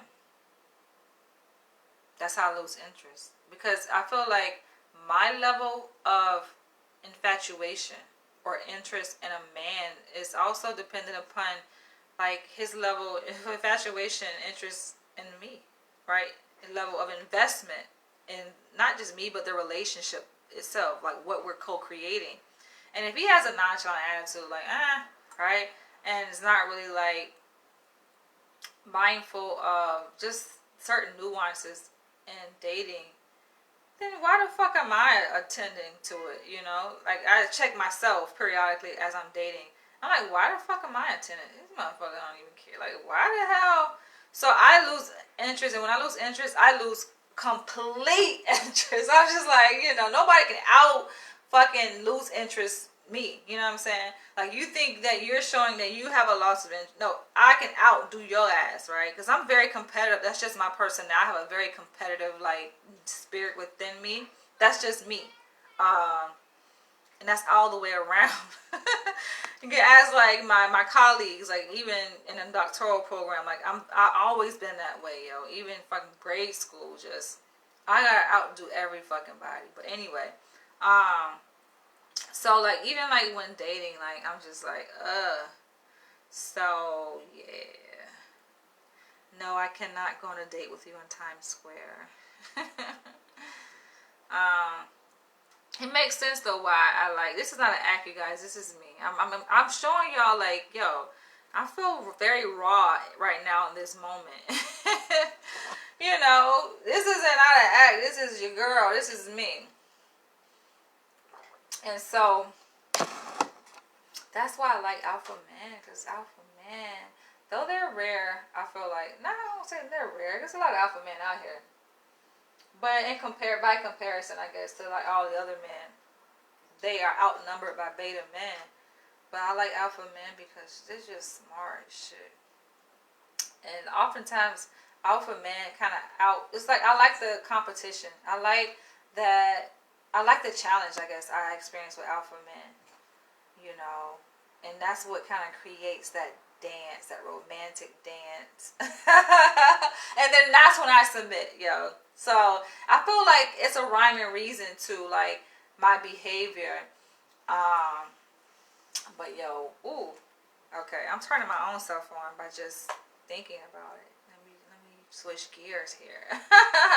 I get turned on when I like really get in deep and talking about like this alpha man persona that I like. It's just a certain type of energy. Yeah, but for men who think that, oh, women don't submit. No, women submit. You just gotta outsmart us. That's all. Outsmart us and strength us. Psychologically, emotionally, physically. And that should be sexy as fuck.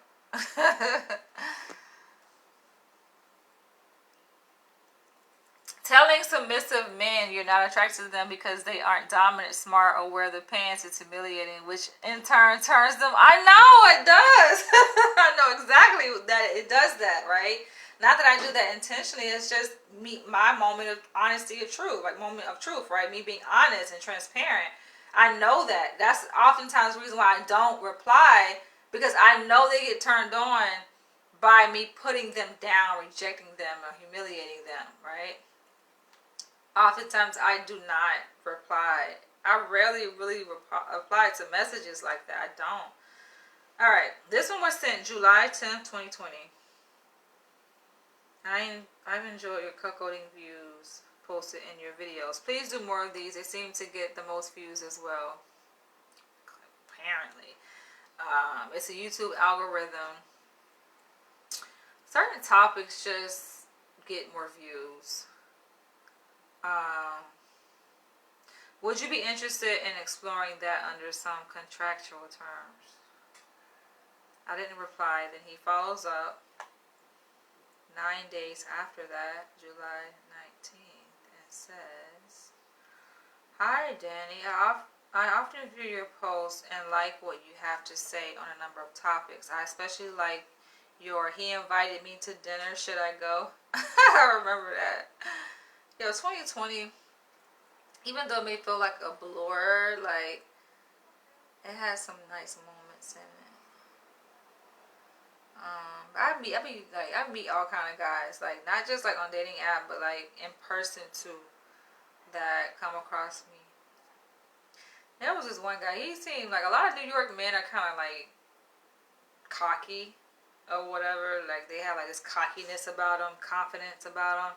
So he like approached me. He said he was like in the fashion industry. And he handed me like some little advertisement. And he like had enough courage to invite me on a date. It's like, what are you doing later on today? I'm like, nothing really.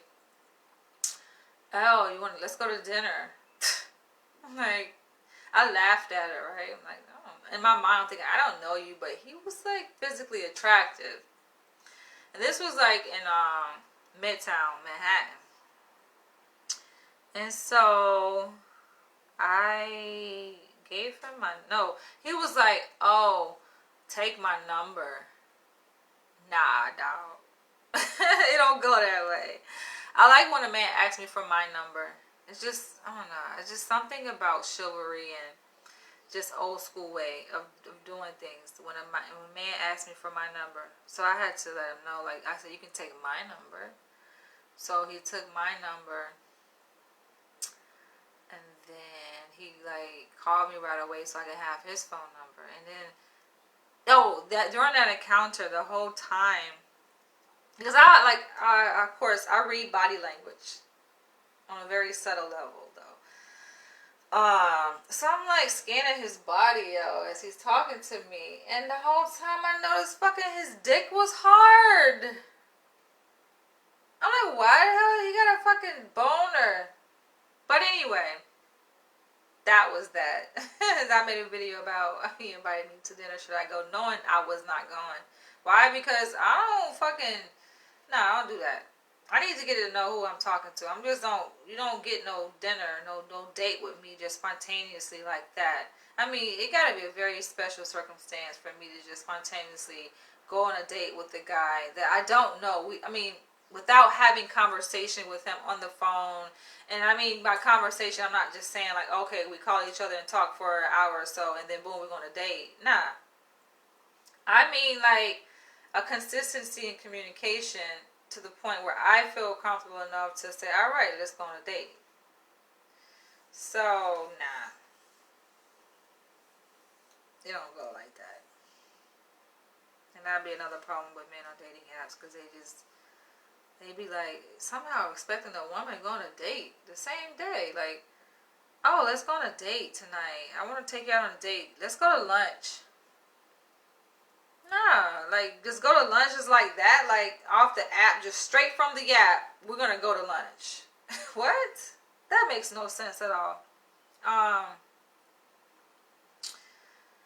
Your description of the encounter was excellent. By the way, it's common for men to have erections while talking to a pretty girl. Not that kind of erection, though.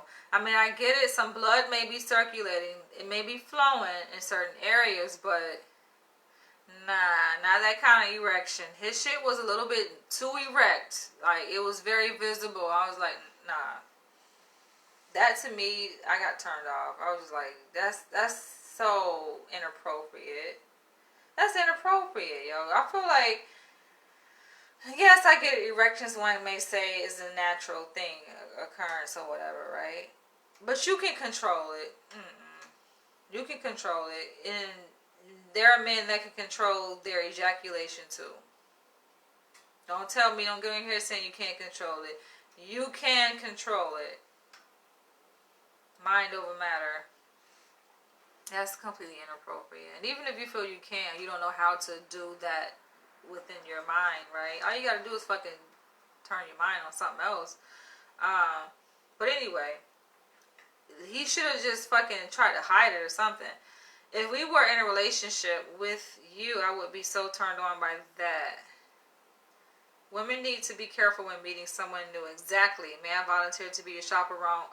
No. No. That makes no sense. It's like, oh yeah, women need to be careful when meeting somebody new. Oh, I can be your chaperone. Motherfucker, I don't know your ass either. You new too. Just like you know me. I think that's what it is. It's like, y'all watch my videos so y'all feel very comfortable with me. Y'all feel like you know me, but I don't know y'all. That's why I was sitting up here trying to tell Sammy, like, come on. That's like engaged. Like, I like how Zalazar led by example to share, to kind of take a step out there on a limb, you know, and share. He didn't even share that much. He just a little snippet, you know, of his experience, saying that he has experience with cuckolding, right? But I don't be knowing nothing about y'all, so y'all are complete strangers to me, you know. So I just feel like men who are alpha men, it's not that they have so much like testosterone, which they do, but they have, I think, a good balance too. Where they can tap into, they have masculine energy, but they can tap well into the feminine energy to be able to see things from a feminine perspective. That's why they're so good with women, because they're very much in tune with their femininity. And being in tune means you understand things from a female like a woman's perspective. This man sitting up here gonna send me a message on a dating app leading with sex. Like, he was using language that didn't shout sex, but it shouted sex, like, kind of covertly, right? And saying, oh, he's looking for somebody that he can vibe with and be passionate with and all this. Like, he's using words but without saying sex. And I was like, basically looking for a fuck buddy, right? And he was like, oh, so you're afraid of sex?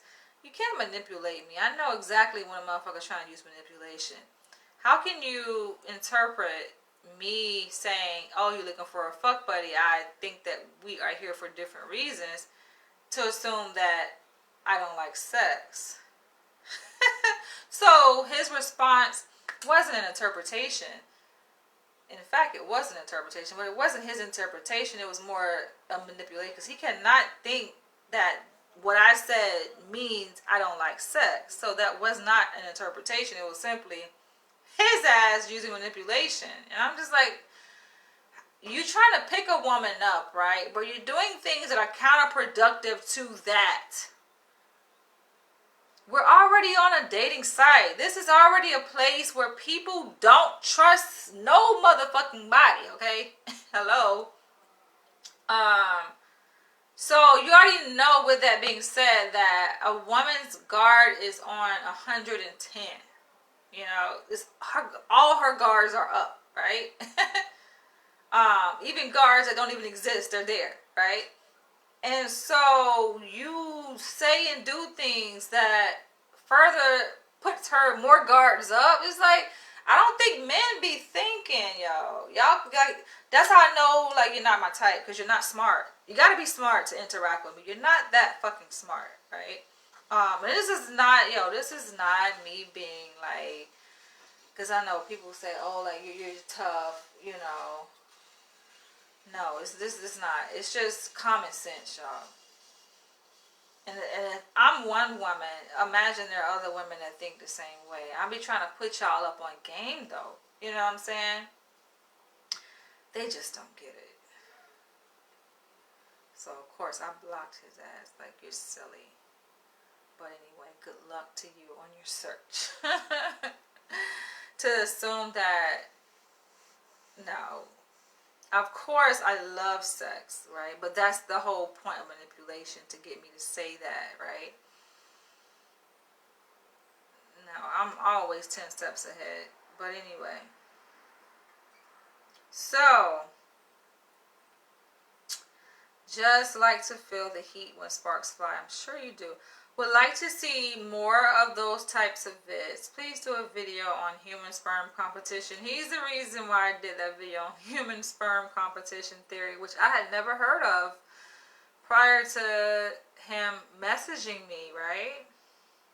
He said, as it relates to evolutionary psychology. And I'm just like, oh, okay. It's kind of interesting when I looked it up. So I did do a video on that. Then his reply was, like, I haven't read these. These are unread messages that I haven't responded to. But I'm having the time to do it. He says, hi, Danny. First off, thank you for the video. Human sperm competition. It was direct and informative. Your scholarly approach to the subject was much appreciated. Perhaps too much science for a high view count. Yeah, I don't think that video got that many views. For the most part, like, when I make videos, it's not really for the views, though. Like, I do this because I like to do this. I like to talk, clearly. I like to interact with you guys.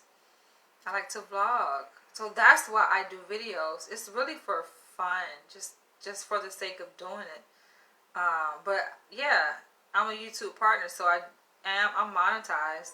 I do receive checks, you know, for the videos that do get a lot of hits on them. But that's not my motivation for doing these videos. But I do like when people stroke my ego. When I can tell it's genuine, though, because some of y'all be fake as hell, right?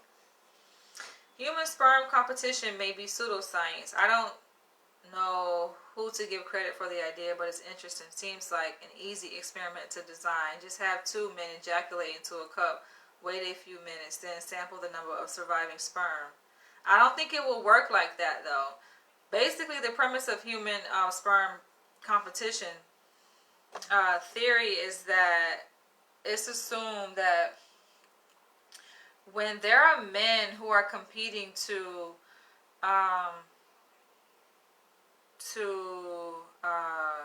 fertilize an egg, a woman's egg,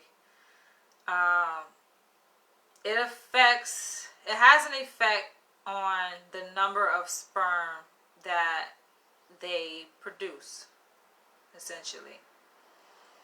And it has an effect on like the size of their balls or some shit like that, right?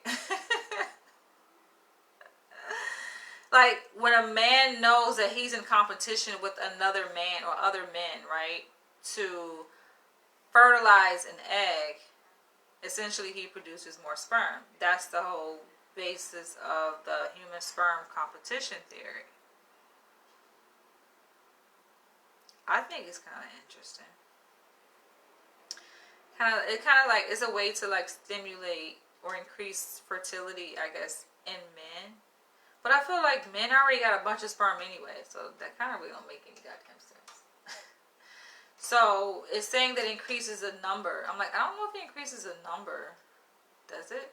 Or does it increase the function or the functionality of the way the sperm move? Perhaps, maybe.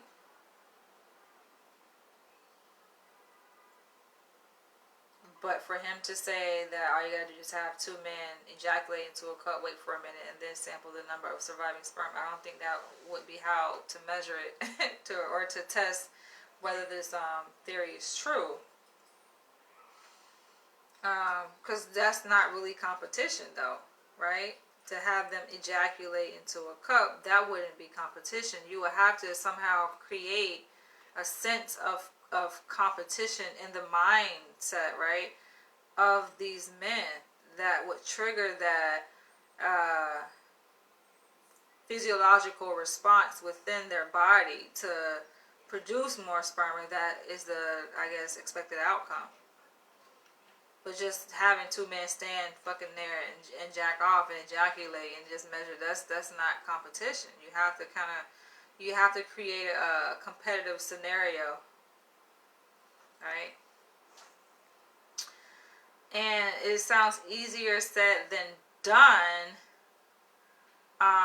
when it comes to doing like experimental research, right? I think it's better to do observation than it is like naturalistic observation, you know, where they don't even know that like they're in a study, so to speak, than to try to simulate this experience and have these men somehow compete to fertilize. I mean, that would be interesting, right? What would be the incentive to compete, right? Why would they even want to fucking compete in the first place to fertilize? Like, what would be the...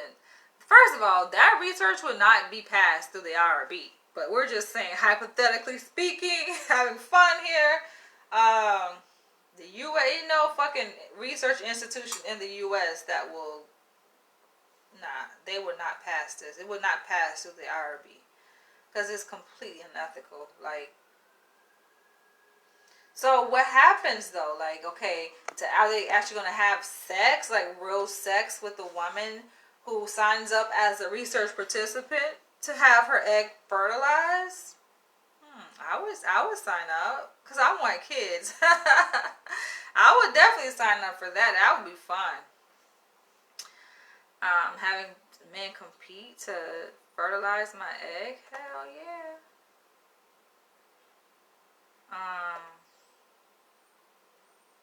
Because that's how, it sounds like that's how you know you're going to get pregnant then, huh? But then again, it's just like, okay, so what happens? The person, okay, I get pregnant, right? The woman gets pregnant. Then what happens after that? I mean, you're doing it just for the sake of research. To measure the sperm in the men, but what about if they get the woman pregnant, right? What if she has twins? All right, let's go. Continue.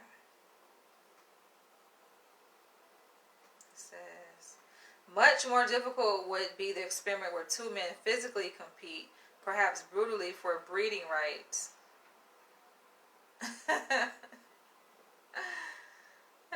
Although through abstraction we do see this happening. Yeah. Kinda, yeah. There are men who do compete for women, right? For the same women, I mean, like they do. I don't think it's as often as like the other way around, the reverse, where women, be fighting over a man, and people say that that's tied to the female to male ratio, available women to available men. It's a higher ratio to women perceivably, but I don't know if that's true. I'm kind of questioning that. Especially as it relates to men, the ratio of black men in the black community specifically. I don't know about that. But yeah, you don't really see men. I mean, you do though. I've had that shit happen, honestly. Oh, I have a lot of experiences with you. You guys probably will come to know or may not. I don't know. I have a lot of things that in my mind I guess I be wanting to share because I have a lot of experiences, and it makes sense, right? That's kind of like what fuels my passion to work with people because I have a lot I can pull from my own real world experiences and stuff. But I've shared this story before where I've had. Not on purpose though. Nothing ever happens on purpose, right? But I have had situations, and it was weird. It was scary actually. It was beyond weird. It was kind of scary. But I was dating this guy. Meanwhile, I had a best friend. Now my best friend guy became my partner. He became my partner, but like we started out as best friends, and we kind of always been best friends until recently I had to put his ass in timeout. So I met him back in 2006 when I graduated from college, and we have been friends like ever since up until I think this year. But I had to put him in timeout I think this year. But yeah, so we started out as friends, and then we became roommates for like economical purposes to save money, and then I started liking him. I didn't want to like him. I didn't because I wasn't physically attracted to him, but I started liking him, and then one thing led to another, and then we became a unit, and we dated for like 5 years. But he was more like asexual. It was kind of weird. It was kind of asexual, right? I tend to attract different kind of people, like weird, so to speak, right? So he didn't have experience like that much with sex. I think he was a virgin actually. I think I took his virginity. But anyway, so like we were dating, but this was prior to us dating. We was like friends, right? He was like still in the friend zone when I was dating this other guy. And so basically I think I was at my place, and I had invited my best friend over. We was hanging out, chilling, vibing, and then my boyfriend came over. And my boyfriend was a part of a gang, yo. Now, for me, I don't be taking gang shit serious because I'm not part of a gang. So I'm like, I didn't take it serious, right? Because I'm not part of a gang. But he was part of a gang, and he like pulled a gun out on my best friend, assuming that this is my lady. Like, what you doing? I was like, this shit is not about to go down in my fucking crib. Nah. Okay? Put that shit away. Like, stop that shit, yo. But it was frightening because I did not expect that to happen. right? And this is back in Jacksonville, Florida, where shit is lit. Like, believe people when you hear people talk about Jacksonville being a very dangerous place. Believe it, okay? Because niggas down there don't got shit to lose, okay? They don't fear that many things. They don't care. They don't care about life. They don't value life. They don't care. Trust me when I say this. But that kind of, like, this idea of human sperm competition, that kind of brought me back to that. Men do be fighting over women. That shit weird. But anyway, continuing. Competition between people is part of who we are. Ever wonder why we have so many different sports? Maybe even, yeah, I get it. Like, I feel like that competitive spirit within me is just natural. Polyandry seems, yeah. So he says, he says, ever wonder why we have so many different sports? Maybe even races. Yeah, the whole fucking construct of race. As you know, like, come on, it's really about competition. Polyandry seems natural, and if sperm competition is also part of who we are, then we should explore this topic thoroughly. Yeah.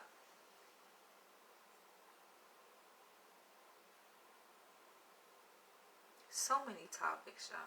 Why did I lump all of this into one video?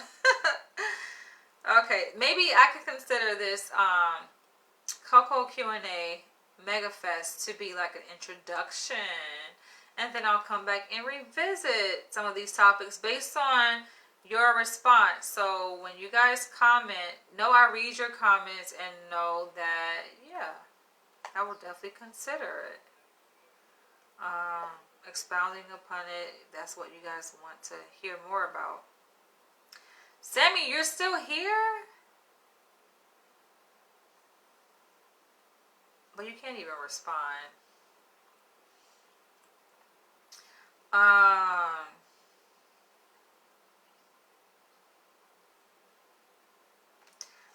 And polyandry seems natural. I think it is. I think also polygyny is natural too. And if sperm competition is also part of who we are, then we should explore this topic thoroughly. They kind of go hand in hand. Let's not forget, women also have the supreme role in mating competition, as they are both the prize and referee. See, he knows what he's talking about. He definitely knows. But shit has been kind of flipped though, so women don't know that they're the prize. And they've been, kind of thrown away. There's this whole narrative. There's this whole fucking movement, the MGTOW, men going their own way. They say it's an ideology. Them motherfucker came on my post trying to attack me because I didn't know what the fuck MGTOW was. I made a video, what the hell is MGTOW? And do you know them motherfuckers came on my shit attacking me, yo? I'm like, hold on, pump your brakes, okay? I don't know y'all, okay, to even attack y'all, hate y'all. But it's like any woman who makes a video about the manosphere, MGTOW, they think that you're attacking them. I don't give a, y'all go out and do what the fuck you want to do. I don't give a fuck. That's your life. I don't care. Why would I care about what the fuck you do with your life? That's not going to have an impact on me. And so I looked at it as a movement, right? And they're like, it's not a movement. It's an ideology. So what? I just feel like those men just seeking for attention, y'all. It's just fucking, like, you can tell who've been abandoned, y'all. You can tell who did not get enough attention because they are desperately craving it to make this big deal. But I think part of what they're saying is it has some merit to it too, because yeah, I mean, granted, the way our society has been set up, it's kind of confusing, right? To be a man and live in a patriarchal society where kind of things were going in your favor as a man, right? Being able to call the shots and making more money than women and like wearing the pants, things going in your favor. Then boom, women's rights pop up. Me Too movement pop up. That's going to shape the dynamics between men and women. And this ain't even got shit to do with race, right? This is just men and women. Right? It's going to create confusion. And then the laws are enacted and implemented. As a result, men feel like they have the disadvantage, especially when it comes to custody, child custody, and what happens, let's say, during a divorce and all of this stuff. Men just feel like they get the short end of the stick, so I definitely get it from that perspective too. They feel disempowered, right? Anytime you have a group of people coming together, alchemizing their energy, it's to kind of regain power. So I get it, okay? I get it. But they're so easily triggered that they feel anybody who makes a video, they automatically assume that person's out to get them. And I'm a woman, so okay, I represent this group of people that they are against. And some of them are extreme with it. They're like, they want to create a whole society where women don't even exist, and they're really feeding into this technological progression. And within medicine too, with the artificial wombs, and they running with it, But anyway, that made me think about that. When this man, clearly, who has value and respect for women, know what's up by saying that women are both the prize and the referee, right? You can tell when people have developed a very negative, toxic perspective on any group of people, and that's just toxicity, like, doesn't make any, that goes against the laws of nature. Number one, how are you gonna have a society without women? Okay, it takes women and men to procreate. What the hell? You're not making any fucking sense. You came from a woman's womb. How can you come from a woman, But it's like they're so disconnected, though. That's the thing. They're disconnected from reality, from nature. You have to be, because woman is nature. You're that disconnected that you now have grown to despise that which you came from. Everybody came through the womb of a woman. But anyway, continuing. Also, like your recent video on dating fantasy. I guess it at twins. Oh, when I was talking about what I dated Cuckold. The idea of letting nature take its course is an exciting event. We'll be honored to collaborate with you on such related experimentation, as I can only share anecdotal evidence. How are we going to collaborate on the experimentation of this human sperm competition theory? Let me know. Send a reply. Alright, I have two more. And I'm at the point, my jaws and my tongue, I can feel it. I just tell my supervisor that too, because when you don't use certain muscles, you feel it. And I remember when I first started my internship, given that my internship was predominantly, or 80%, I would say, working remotely from home. Part of that, doing evals. And, there are some assessments that, they're kind of lengthy. A lot of questions. I'm talking about a lot of fucking questions, It's a lot of fucking talking. It's a lot of talking, After that, I felt it, It's like getting broke into it. The first week was like, oh my gosh, I'm exhausted. Alright, June 10th, 2020. This person says, hi, my name is Matthew. I'm 30, white male. So I'm interested in cuckolding thanks to your films. Oh, thank you. My videos. Thank you. That's very open-minded, but what about people? What they will think is I will allow Afro-American male just do his thing with my woman, Clearly, English is not his first language. But, his concern is not uncommon, though. I've seen that from, expressed by other men too, who are, just having these questions, which I think is really good to have these questions and to really explore these questions before just jumping in, because somebody else posed a question that I addressed yesterday in part 1. Oh, you should just jump in there. I'm just like, okay. And there's a flip side to that too that I've seen with other fucking bug. I've seen with other couples who did jump in, who did take that approach, and they regret it, okay? They wish that there was a manual. They wish they had explored it a little bit deeper to weigh the pros and the cons, the risk and the benefits, right? To make safe, informed decisions. But hindsight is always 2020. So I like that you are asking these questions. You have these, and he's asking really good questions too, right? Which, like I said, is not uncommon, because I've come across similar questions by curious potential cuckold men, by saying, like, thinking about what other people may think about what you're doing, right? He's like, what about people, what they would think about me and allowing African American man just to do it with my woman,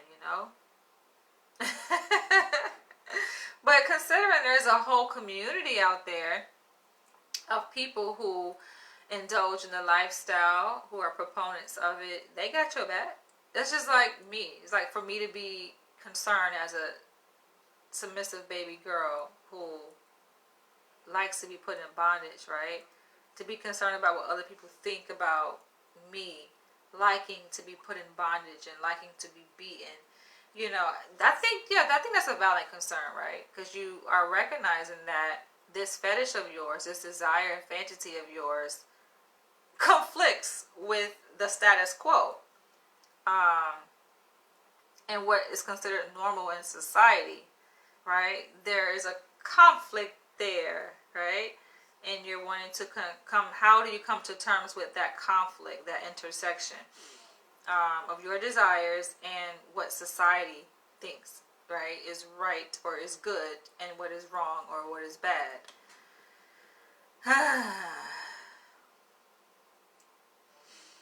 Yeah.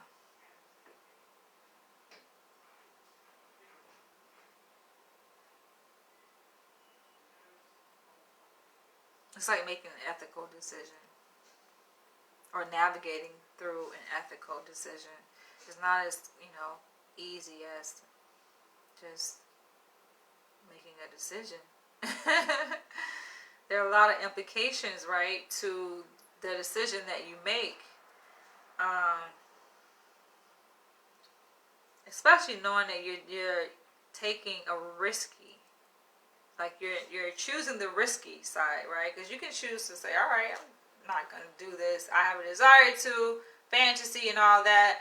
Nope, I am not doing it, right? That's an easy decision, because you don't have to worry about the consequences or anything else, right? But if you say, you know what, no, I do want to do it, and I feel more pulled in the direction to do it, then you got to think about the what ifs. But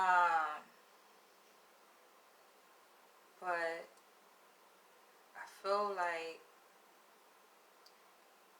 doing it is better than not doing it. Be glad this video is over. I feel like I gotta pick my nose. But I feel like doing it is better. I think it's worth it. It's worth the risk, right? It's just, how do you minimize the risk? So you look at the cost, the benefit, right? You look at what are the risks, right? What are the costs? The benefits, I feel like, will be immeasurable. Just because the fantasy that you have, I feel like, is valid. What is a fantasy? You're imagining yourself in a scenario, and through that imagination, right? In that imagination, you feel good.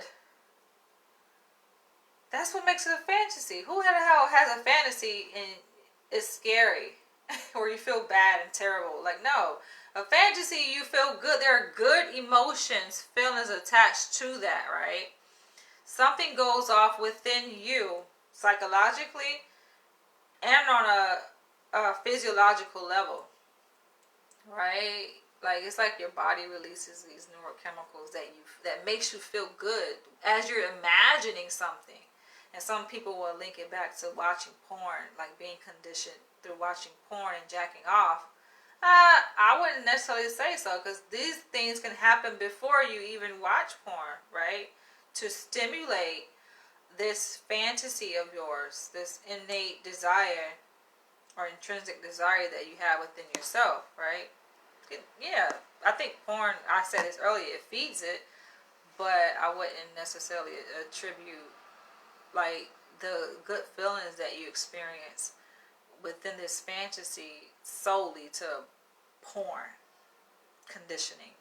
Because that's how someone tried to explain it, like, oh, well, if you jack off to porn, right, you're conditioning your mind to like it. Your body, your mind, and your body really to like it if you're jacking off to it. And specifically, he's saying to like black bulls, right? That's how white men come to like black bulls, because I was talking about the real reason for why white men are drawn to cuckolding. And this was, I think, a recent comment left on that video, which I don't think I deleted it. Sometimes I do delete shit because I feel like it's just rude or disrespectful, whatever. But nah, I think I left that up because I'm like, that is a valid point. So if it makes sense, I like valid points, right? It's a different way of looking at something. And I think I left that up on that video, that comment up on the video about the real reason why white men become cuckolds. And that's when I was sitting on my couch with the picture of Isis and Osiris behind me. That video. And I'm like, okay, that's a rationale. Yeah, makes sense. But I don't think that's solely, no. Because I talked about it being like a backdoor approach. No, I feel like even beyond that, like it's something pulling you in the direction of this lifestyle as a white male cuckold, right? Beyond the porn and if you want to describe it as a conditioning that you put yourself in, and jacking off, ejaculating, right, to porn, interracial porn with these black men, black bulls, right, having sex with, women, white women. And it makes you feel good, right? So conditioning basically is when you pair like a stimulus, right? A conditioned stimulus with an unconditioned stimulus, and this is a conditioned response. That's the whole idea of classical conditioning. So yeah, I definitely agree with that theory, right? But I still, and I didn't reply. Sometimes I do reply to comments. I didn't reply to that comment, but my reply to that comment, which was left recently, would be like, okay, I still think that it's something beyond that though. What is drawing you to even like to want to watch that in the first place, right? What is like something in you? I said this earlier. So yeah, continuing.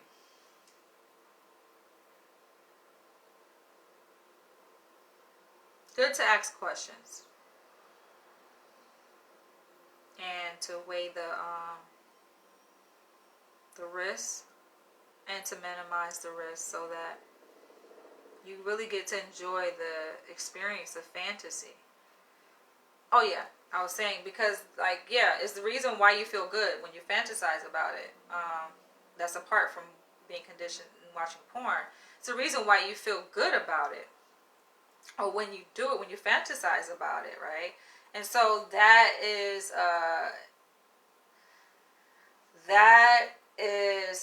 telling that you will feel good when you do it. People don't feel good though, unfortunately, when they live out their fantasies because of other things that they did not control, which they probably had control over, but they did not control. So those other peripheral things, like for example, people have complained about, oh, it didn't go as expected, people showing up late or not showing up at all, just people, all kind of stupid shit, that these things can be controlled, right, or eliminated. That's what I mean by minimizing risk, okay? Or the negative part to this experience, because you want to make sure that you get to maximize the experience. Otherwise, why the fuck, why even do it? If you can't enjoy it, eliminate all that bullshit. And yeah, I feel like part of it is people jumping into it and not really knowing the other person or other couple. You just kind of jumping into it, and then they fuck it up. Kind of reminds me when people ask me about, like, and I talk about going to Africa, right? And I know it may sound like it's not related, but it is related. I talk about going to Africa. A lot of people go to Africa. I mean, a lot of people travel with companions, right? Or somebody. They don't go by themselves. And I'm like, I want to go by myself. Why? Because I am in control of my experience. I'm going to make sure that I have a great experience. And me having a great experience is fully within my control, within my hands. I can't blame somebody else for why I went to a certain country in Africa and had a horrible experience. No. I'm going to make sure I have a good experience. So that's the same thing. It's just like you create your experience. This fantasy, what you have in your mind, you can materialize in reality. And you will be able to experience it and feel it the same way you have this reaction when you're fantasizing about it and you feel good. That should also be able to be duplicated in reality, right? In the flesh. Even times 10, I would like to say. Right? Because you're actually, like, you're doing it. Right? So nothing can take away from that. Nothing should take away from that. And if, as you're going through these questions in your mind of possible what ifs that could fucking fuck it up, then that's the area that you need to work on, right? To make sure that, not to say you can control everything, because, shit happens, right? But a lot of shit don't need to happen. Okay, so then he says, and my woman will no longer love me when our relationship will turn into the cuckold one. That's another concern that has popped up from people who are considering becoming a cuckold. They're like, what if she no longer loves me? I mean, it's inevitable that, of course, it's going to change things. And I think this is what I was trying to tap into, y'all. I do need to end this video because I feel I need to pee. I need to pee. But, I think I'm going to take a break. I'll be back. I gotta go potty. I've been live very long.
So that is a concern.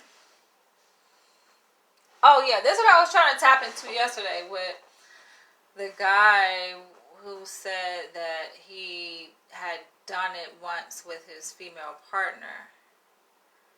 But after, she said that she liked it, but then they haven't done it again. And it's just like, there are a lot of emotions that pop up. And this is what I was trying to tell you guys when you were having this discussion about detaching yourself from emotion. Why would you need to detach? I feel like, yeah, there are reasons. There are reasons why we can detach from emotion. I think emotional detachment oftentimes happens naturally. It's an adaptive mechanism of survival. Especially when you are encountering like very tragic or traumatic situations. And also it's done in, I think intentionally too, especially in environments, let's say like in war, military. They're trained intentionally to be able to detach themselves emotionally, right? That makes sense. But in this context, I don't explain to me, why would you think you need to detach emotionally?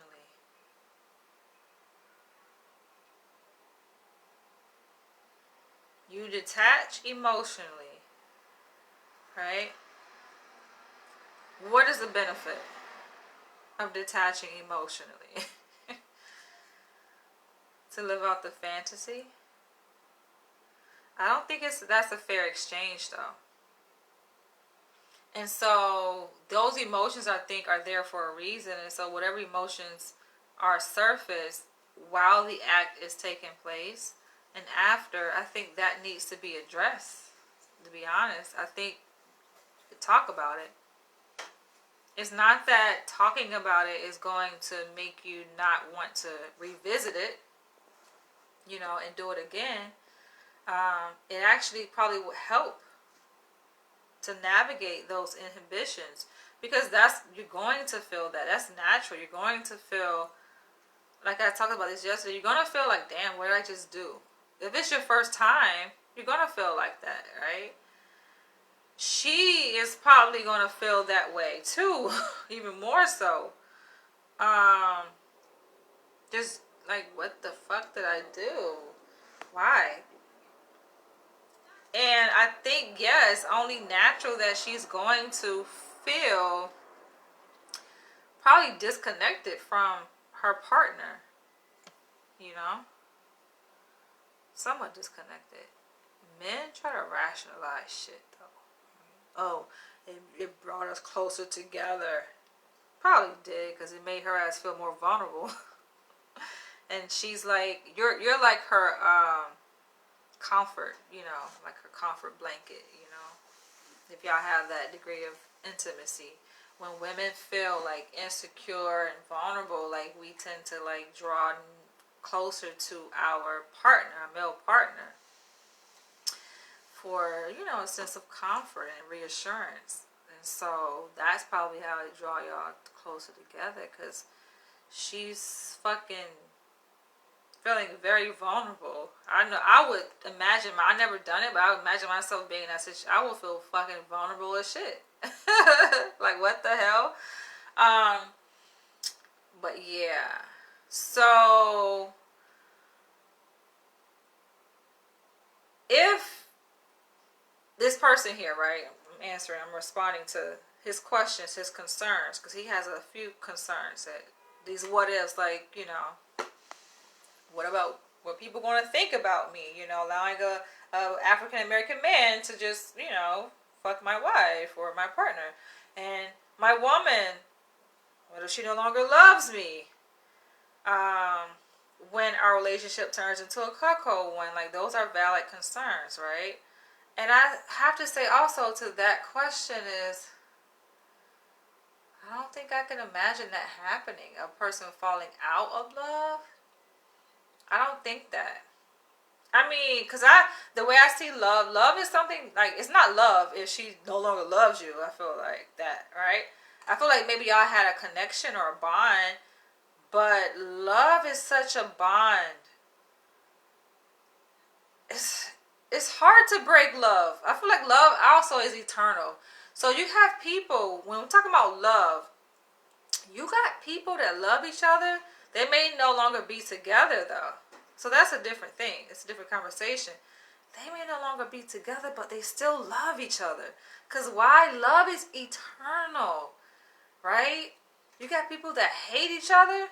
They hate to even look at the motherfucker, but they love them, right? The love can never go anywhere. The love is always going. If it's real love, it's going to be there. It's not going anywhere.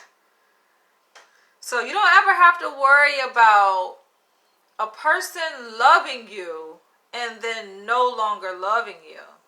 No, they're going to always love you. That ain't going nowhere. But her feelings may change, right? Love isn't really a feeling.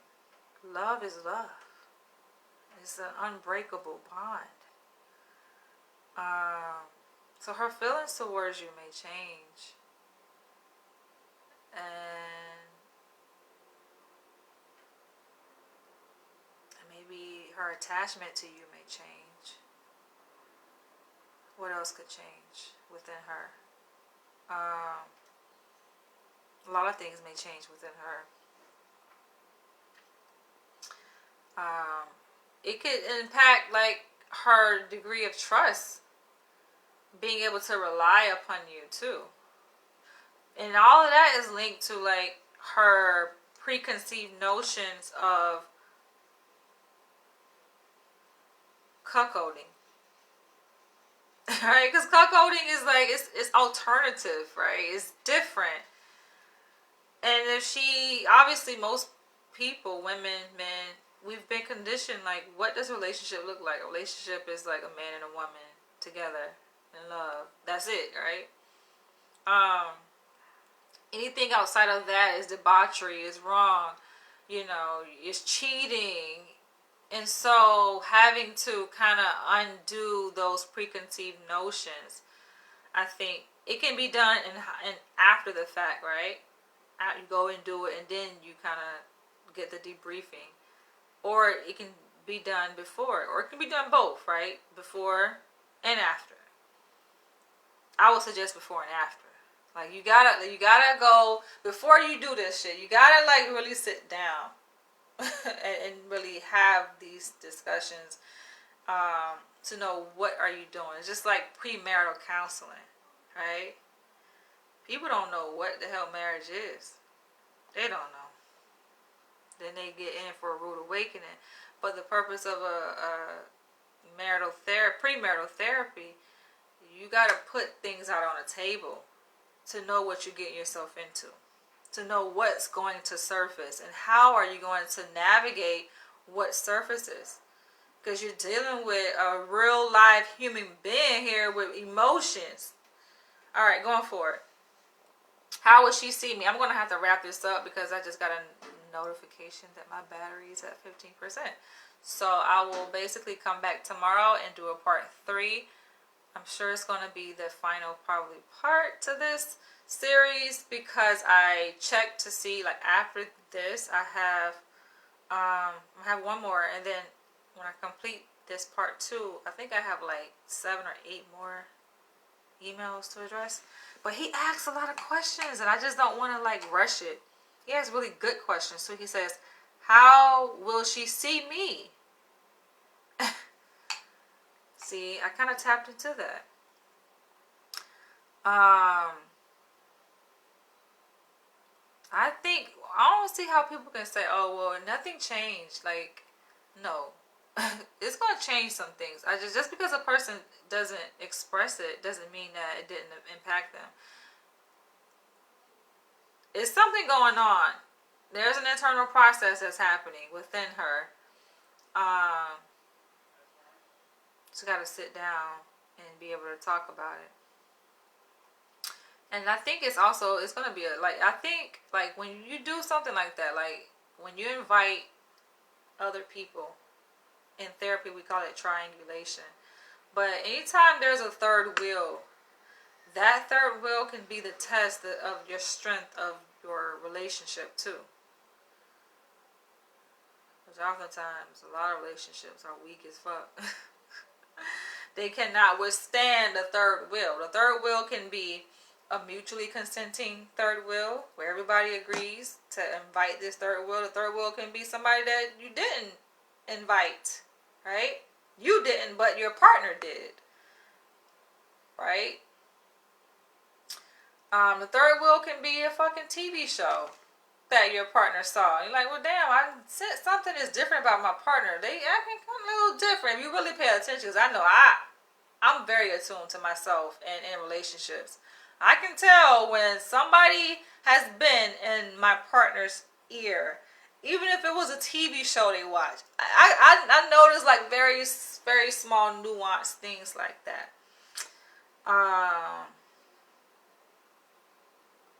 He says, and we can help African American community movement with cuckolding as a white couple. I guess he's saying like help, like what we were talking about earlier, racism, you know. This is an interracial dynamic here, so possibly he's saying, could it help the African American community? What about having her, you know, pregnant? How family will see me, us, when cuckolding will step into it. Like, he's asking really great questions. I'm gonna have to come back. He says, thank you for everything, what you do for people in social media and all. I hope you will respond. Can't wait for it. Ooh, we sent this June 10th, 2020. I'm just now responding. I'll write it to you on Facebook to have a better contact if you want. I'm really sorry for what's happening in the U.S. right now. I'm from Europe, but I want to help African American community grow. I think every white human should do basically what you think about it, and cuckolding for white couples will help African American community. So I am going to have to end this video, but I will come back to that. So let me mark it unread. And then I did have one more I wanted to address really quick, and then I gotta end it. And I'll probably start with these two tomorrow in part 3. So this person sent it May 7th, 2020. It says, I went on to your YouTube and typed in the word cuckolding and your vlog appeared. I was intrigued because I'm a 56-year-old black man who loves the subject of cuckolding.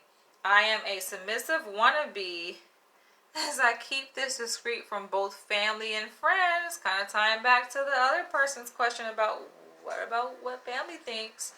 That's a major concern for a lot of people. And it's good to think kind of forward thinking ahead, you know. Because it's not so much, okay, what is family going to think? I think you already know what they think. You know what family, you know your family, right? You know that anything you do that's kind of against the norm, right? You know they're going to be looking at you sideways. So it's not what would they think, it's how are you going to navigate those stares and those judgments, right?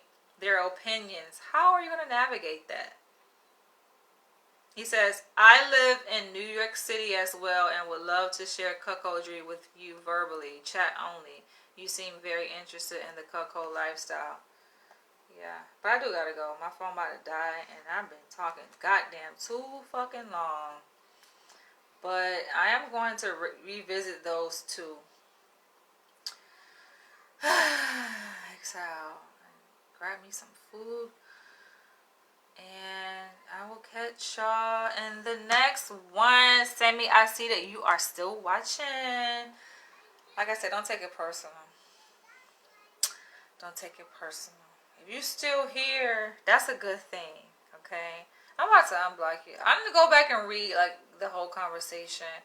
You're right. Maybe I just did it prematurely, you know. But if I'm annoyed, I'm annoyed, you know. But anyway, I'm going to catch y'all in the next one. Love you guys. Drop your comments below. Let me know what y'all think.